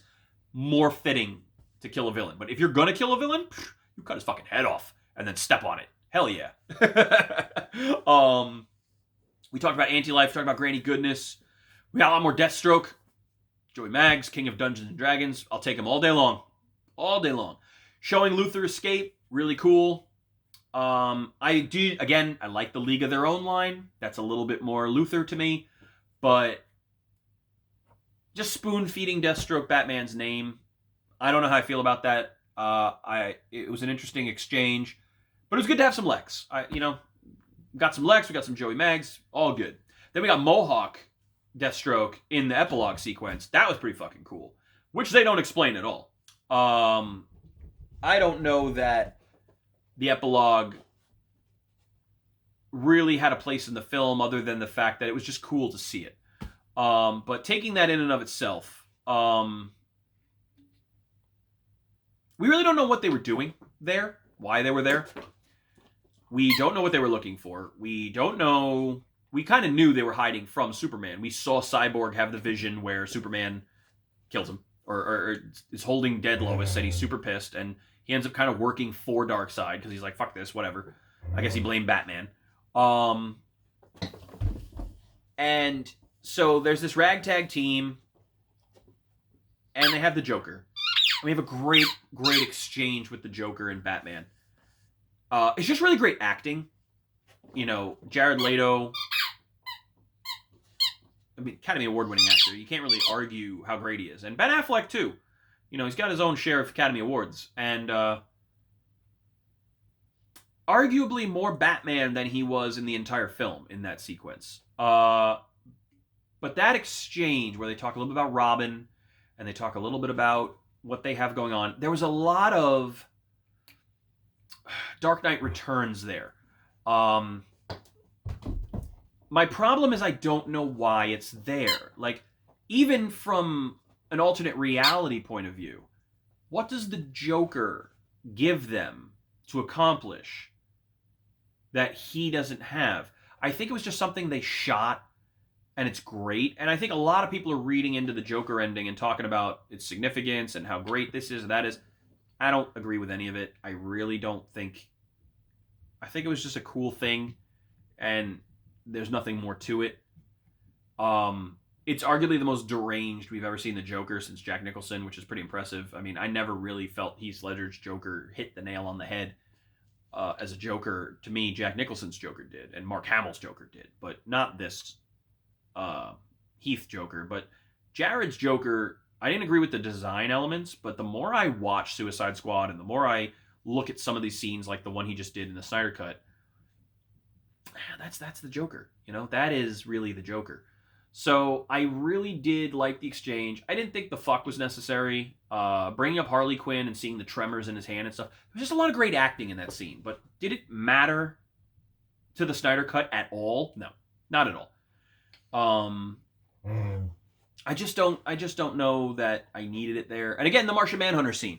Martian showing up, talking to Bruce Wayne, great. Because we already saw that he's a shapeshifter and he's there. I would have liked him to say Jean instead of Martian Manhunter, but okay, you got to drop the big name. That's cool. I just would have done that differently. I would have had him shown up as a human, given him something, and then been like, I'm here to join the team. And then Bruce is like, well, I don't know really you have anything to offer the team. And then he turns into Martian Manhunter. He says, I think you'd be surprised. It's like, John, what the hell? Call me Martian Manhunter. That would have been better, I think. So the reveal bugged me a little bit just because it was a little too Superman for me. And Jean's a great character. I love the character of Jean. But I don't know. I just didn't... I mean, it was great fan service, but I think it was a good cut. I think it was cutting it out of the movie was a good choice. So overall, after listing all my grievances and listing all my things that I liked about it, and granted, my grievances were way longer than my things I liked, and that was to be expected because I just don't blow Zack Snyder like so many people do. I don't think he's as good as people say he is. I'm sorry, I don't. I think his movies are wrought, and I think they are repetitive.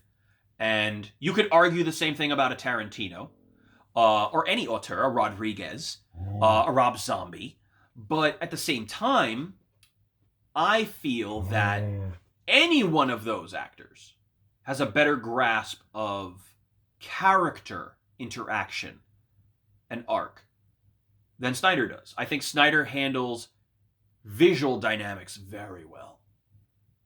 I don't think he does emotion well. I don't feel in a Zack Snyder movie. I feel depressed and I feel tired after a Zack Snyder film. I don't want to watch it again. I own Man of Steel. I've never once popped it into the VHS or the DVD player, the Blu-ray player. No. Zack Snyder films don't. 300 is arguably the one I've watched the most, and even that drags for me after a while. I'd never seen anything like that when he first did it, but now, not so much. I feel like what he did with Dawn of the Dead is way better.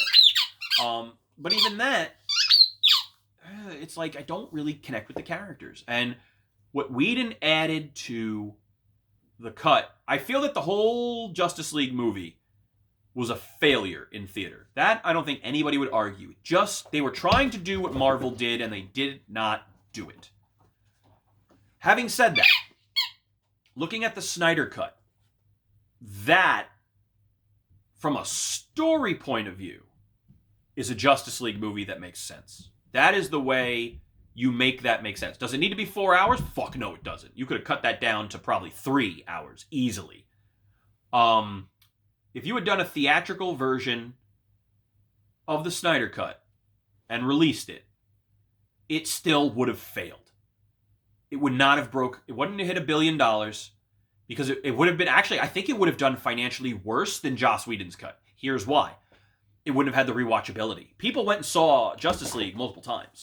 I don't think they will go see Zack Snyder's films multiple times. The reason is that they drag on you emotionally. They drain you out. And you don't really think, man, I want to watch that again. Like you do a Marvel movie. You think, all right, I saw it. I get it.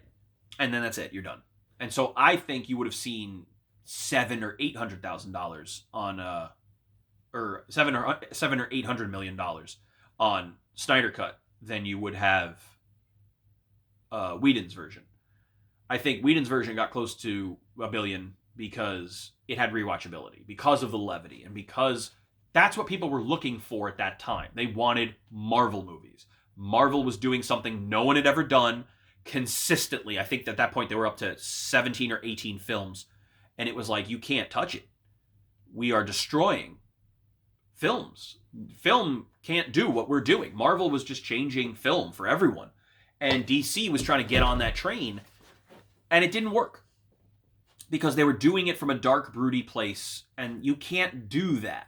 You can't do what Marvel was doing without the levity and the formulaic elements, which comics have.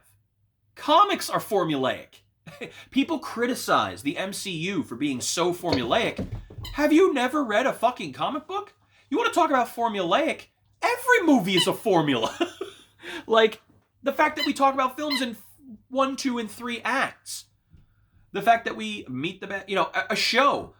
Everything's going great. Everything's bad. We're getting to this point, and as soon as something good happens, the other shoe will drop, and everything will fall apart, and then we come back at the end, and there's a big speech or something. Like, every film is formulaic. Rom-coms are formulaic. Comedies are formulaic. There is no such thing as a non-formulaic film. People only pull that out as a complaint when they hate it. Because the formula isn't a formula they like I do. I don't like Zack's formula. So I say, oh God, it's done to death. But if you like Man-O-War, you'll listen to every CD they have. It's the same fucking song and the same fucking lyrics over and over again. It's the same tempo. The solo starts at the same point, minute-wise, in most of their songs. But if you like that, you love the repetitiveness. You call it going to the well. Keep going to the well. Give me more of it. Give me more of it. So if you love Zack Snyder, you probably had an orgasm for 4 hours watching this film. Because it's everything you loved about Zack. It's depression. It's void of any type of happy emotion whatsoever. It criticizes everything in the world and doesn't support anything. It just talks about how miserable everything is. It's super slow motion.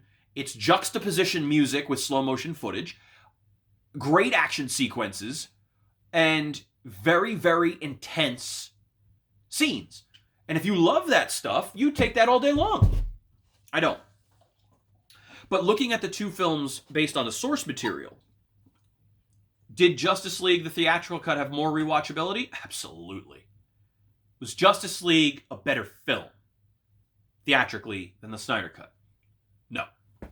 The reason it wasn't is because too much of the theatrical cut just kind of didn't make sense. It didn't matter. A lot of the elements in the theatrical cut didn't need to be there for the story to advance. Snyder Cut solved a lot of those plot problems.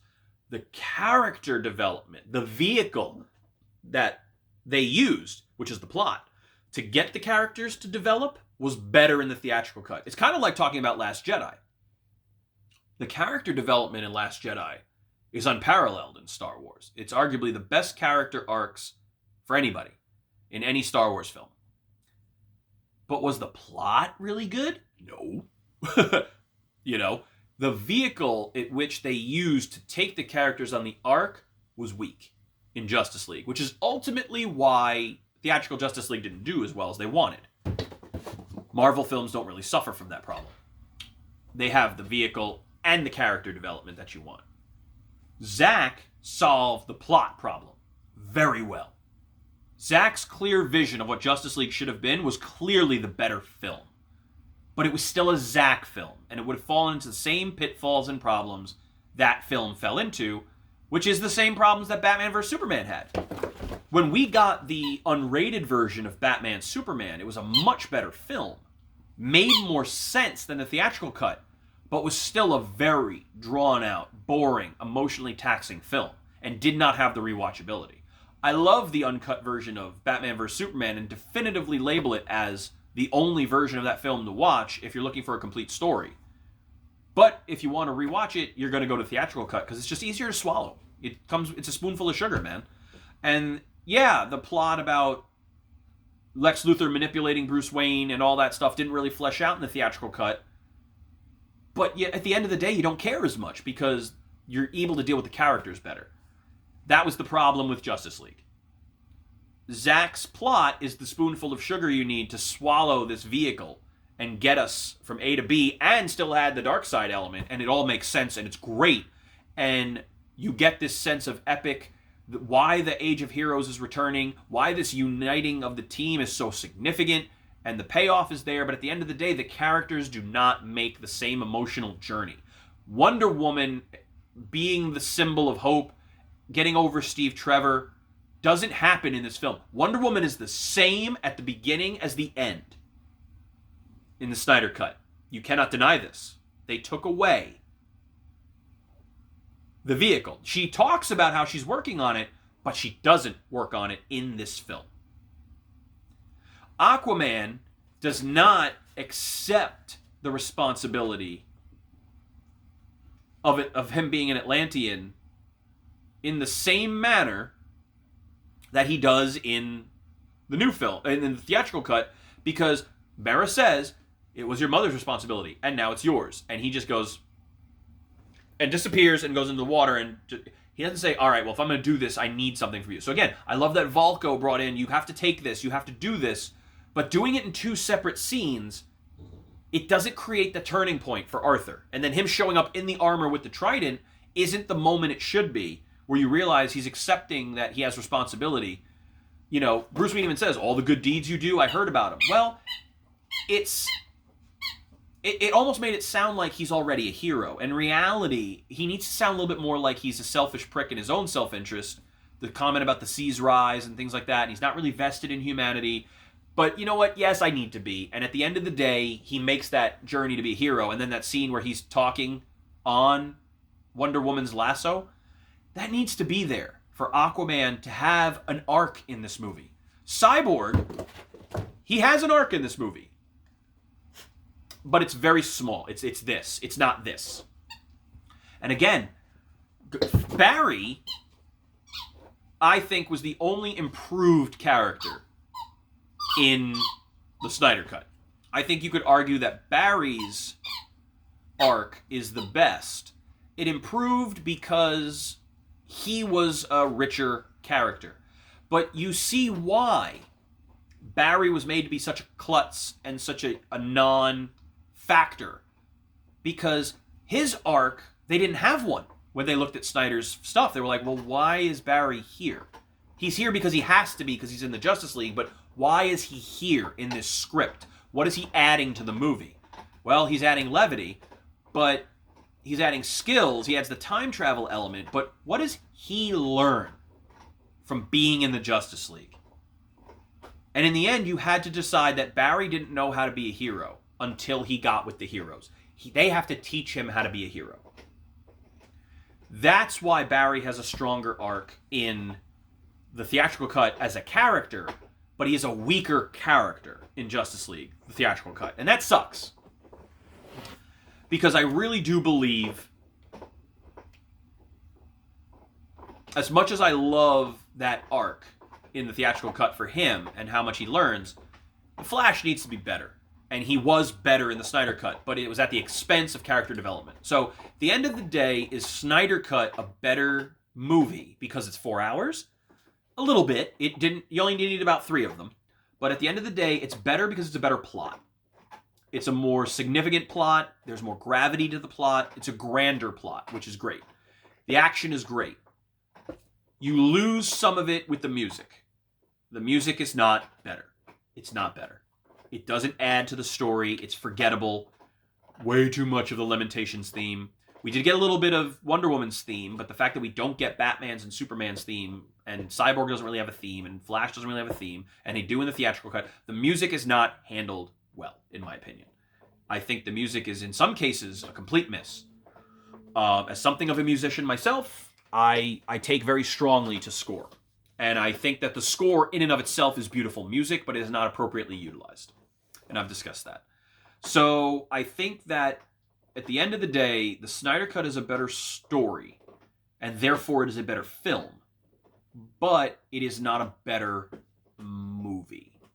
At the ultimate end of the day, a movie is about its characters and their development and the journey that they go on, and the plot is less important. I know that sounds weird to some people, but I need to see you begin and end. I need to see you go from here to here to here. I don't want to see you just do this, and I don't want to see you stay here.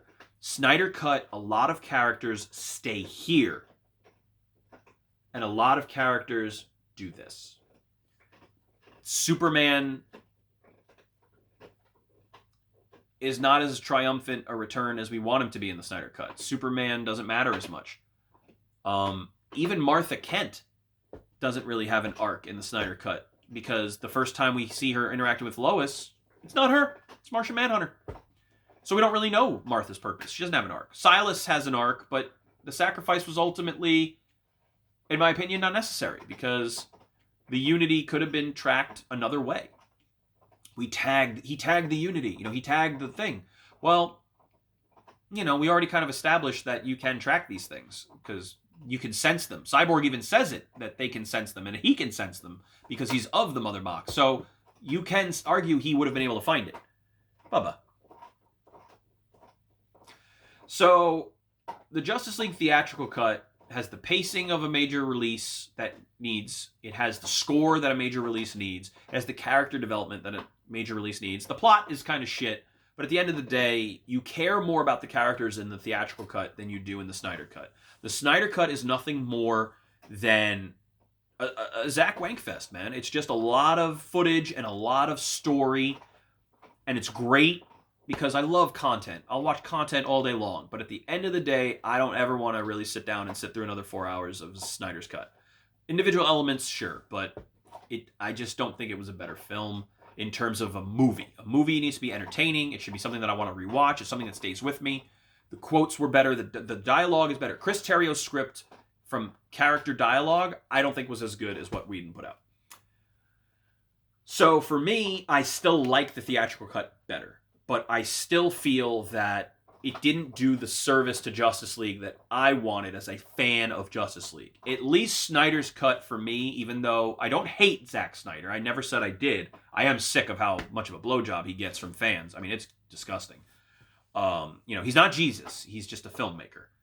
But it's nowhere near as good as people think it is. And a lot of it comes from Marvel hate.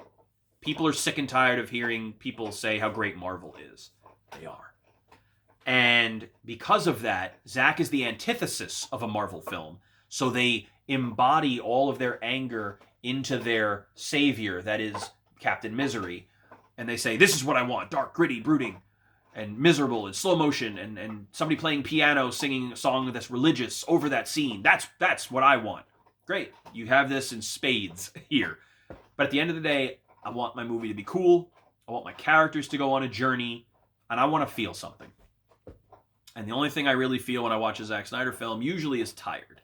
But this film did move me in certain ways. It surprised me in certain ways. I had a nice, enjoyable time with my wife watching it. But I doubt I'll watch it again. I do like watching Justice League when it's on. It's fun. It's a fun movie. It's fun dialogue. I like Whedon. I like what he writes. I like the way he does his characters. I always have. I watch Firefly a lot. I watch his movies a lot. Even Alien 4 I thought was enjoyable. I watched that. Even that's a terrible movie. Again, I think that because Whedon is the writer and the director, whereas in this movie, it's Chris Terrio and Zack Snyder, and I do not believe the two linked up. You could argue that happened with Chris Terrio and J.J. Abrams a little bit. I personally think that those two are a better pairing because I think J.J. sees things to Chris's strengths, whereas Zack does not. I think Zack would do well to be paired with a different writer next time for the screenplay. I'm kind of glad that the Snyderverse isn't going to flesh out and that this is the end of it. I think it's really an amazing thing that we got this as fans. I'm so glad that I got to see this footage and I got to see where these gaps were going to be filled and what the original vision for the film is. It really shows you how different a film can be in two people's vision of it. It kind of makes me wonder about a Trevorrow episode 9. What if we got Trevorrow cut of episode 9? What would that look like? It kind of makes you wonder when somebody gets brought in to rewrite and refinish a movie. And it's like, well, how different can it be? It's pretty significantly different if you look at it. I think it was a really cool exercise in filmmaking to see two people cut the same movie with different footage. The last thing I'll say is I truly don't understand the 4:3 ratio. I don't really know what that was about. It didn't bother me at all. I grew up with television, so 4:3 is nothing new to me. But it did lack a grandeur because it didn't have 16:9. I felt that took away a little bit for me. I felt like I was watching a glorified television show. I mean, I go back and I watch Babylon 5 in 4:3, and that doesn't bother me. But kind of weird. But yeah, so overall, I'd have to say Snyder Cut, for me, is really 7 out of 10. It's just not that impressive. For what I expected it to be, it's almost exactly what I expected it to be. I didn't really get a lot of surprises.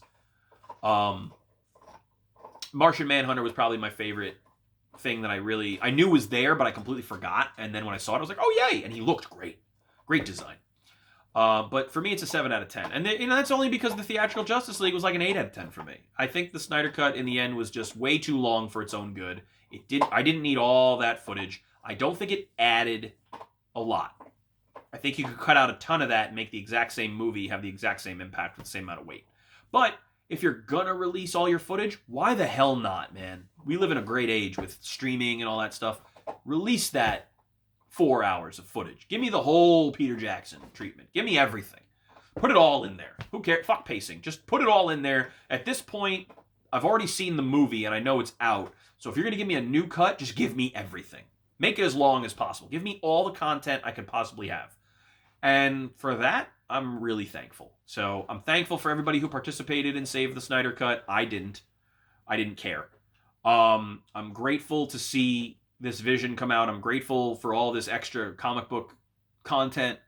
And at the end of the day, I'm glad I got to see a better plot. I'm glad I got to see Darkseid and some characters fleshed out differently. I think knowing everything that happened with this film does enrich the theatrical cut, and so does the theatrical cut enrich this film. I think having both out is better than having just one. But I just don't think this was this sort of greatest movie ever made, saving grace thing that everybody says. Honestly, I'd put any Marvel movie, except Iron Man 3 maybe, against Snyder Cut. I just don't... Shit, I think Ant-Man and Wasp was a better movie than Snyder Cut. I truly do. Because again, characters. But that's what I value. I value the arc of the character. And you can have a great plot, but if your characters don't go anywhere, I don't fucking care. I don't. What happens in the world isn't as important as what happens to you here in a film. This is what matters. And that's what was missing for me. And it's still not there. Kind of the same thing with 300. Those characters don't go on a journey. It's a physical journey. It's a superficial journey. And I think that's as good a word to describe Zack's stuff as anything. I mean, The Watchmen was arguably the best journey film he did for characters, and that's because that was written to be that way. You almost can't do Watchmen without it being that great. And that's where I think a Zack can shine. At the end of the day, Chris Terrio's script just didn't develop these characters. And Zack, I think, did the best he could with what he was given, and his cut is his cut. But let's not make the mistake of blaming Zack Snyder here. You cannot make bricks without straw. These characters were not written to have an arc. Where I have pause is that Joss showed him how they could. Remember, Snyder asked Whedon to do that film. So, hey, can you step in for me? He made the phone call. Yeah, Warner Brothers vetted it and everything, but he's the one who actually made the call. So he knows where they could have gone and chose not to use those elements. He went back to the Terrio script, and that's fine. But still, I think a good filmmaker would have been able to look at script A and script B and been like, well, some of this needs to come over to mine because this shit's better. And that just didn't happen. And maybe that was on purpose. I don't know. But at the end of the day, a guy like a Zack Snyder, good producer. I think he's a good director. But I think he has strengths and weaknesses like any director. You know? I don't think you're ever going to see a Zack Snyder get an Academy Award. You know, guy's not Chris Nolan. And at the end of the day, I think the quality of the script is Zack's make it or break it element. And in this particular instance, Chris Terrio's script was a great plot, but it was something more along the line. His screenplay was a great treatment of the plot. And I know Zack had fleshed out the story. That was his story. But at the end of the day, the screenplay is about what are these people going to say and how are they going to go on this journey with the audience? And that just didn't really sit with me. It lacked, and I think people are afraid to say it because you have to like the Snyder Cut right now. You have to. You're a douche if you say you don't like it, and I don't fucking care. I'm going to tell people what I think. Now, again, going into it, I was a little jaded already because I was sick to death of the build-up for Snyder Cut. But I still wanted it to be good because I'm going to sit down and give 4 hours of my life to it and 2 hours to talk about it on a damn video. I wanted it to be good. It just didn't surpass my expectations. I was afraid it was going to be this, and it was this. And I mean, I could have written on a piece of paper what I was going to like and dislike about it, and I would have been right. I'm glad that plot was so improved. And like I said, there was tons of stuff that I was surprised at, like the Volko stuff and all that, and more of the Atlantean stuff. And I was surprised how many elements weren't there that were part of his. Like, the drawings of the mother boxes being in Aquaman's village was actually a Whedon ad, because that was terrible. And the Russian family was a Whedon ad, and that was terrible. So a lot of elements that Whedon put in sucked. Whedon's not perfect, but I'm glad that a lot of that got the hell out of there. So some of those things are much better in Snyder's. But I will tell you, it just wasn't this monumental gift from God that everybody thinks it is. It was just a good film. It was good. It was a good film. It was a better film, but it wasn't a better movie. Because it really was just sort of like a memory dump of all that content. I'm really glad it came out. I'm glad it's there. I don't think it's going to get the subscribers that Warner was hoping for. And ultimately, this project was a $60 million investment to get them more than $60 million in subscription. I don't think they're going to get an ROI, and therefore I don't think you're going to see any more Snyder stuff in the DC universe. I think you're going to see more successful standalone films like you've seen with Shazam and like you've seen with Aquaman, which was their most successful film to date. So Wonder Woman, again, was their most successful film, but we saw the failures of that in 1984, and that just reeks of Warner Brothers, man. That just sucked. 84 did not deliver the way they had hoped because it wasn't, again, a lot of elements weren't there. And it ultimately came down to those character arcs. you know, Diana and all that, it just didn't pan out.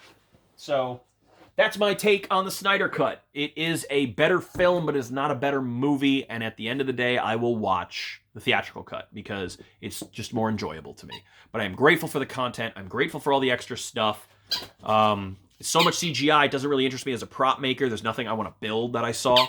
But it was cool to see more detail on some of the mother boxes and stuff. But at the end of the day, I think I'll stick with the theatrical cut. But thank you for everybody who got me an extra 4 hours of superhero shit to watch. And keep tuned. I will be doing new videos about rings and stuff. It's going to be cool. So thanks for checking in. Thanks for sitting through this. If you sat through 2 hours of this, you're a saint. Have a good day.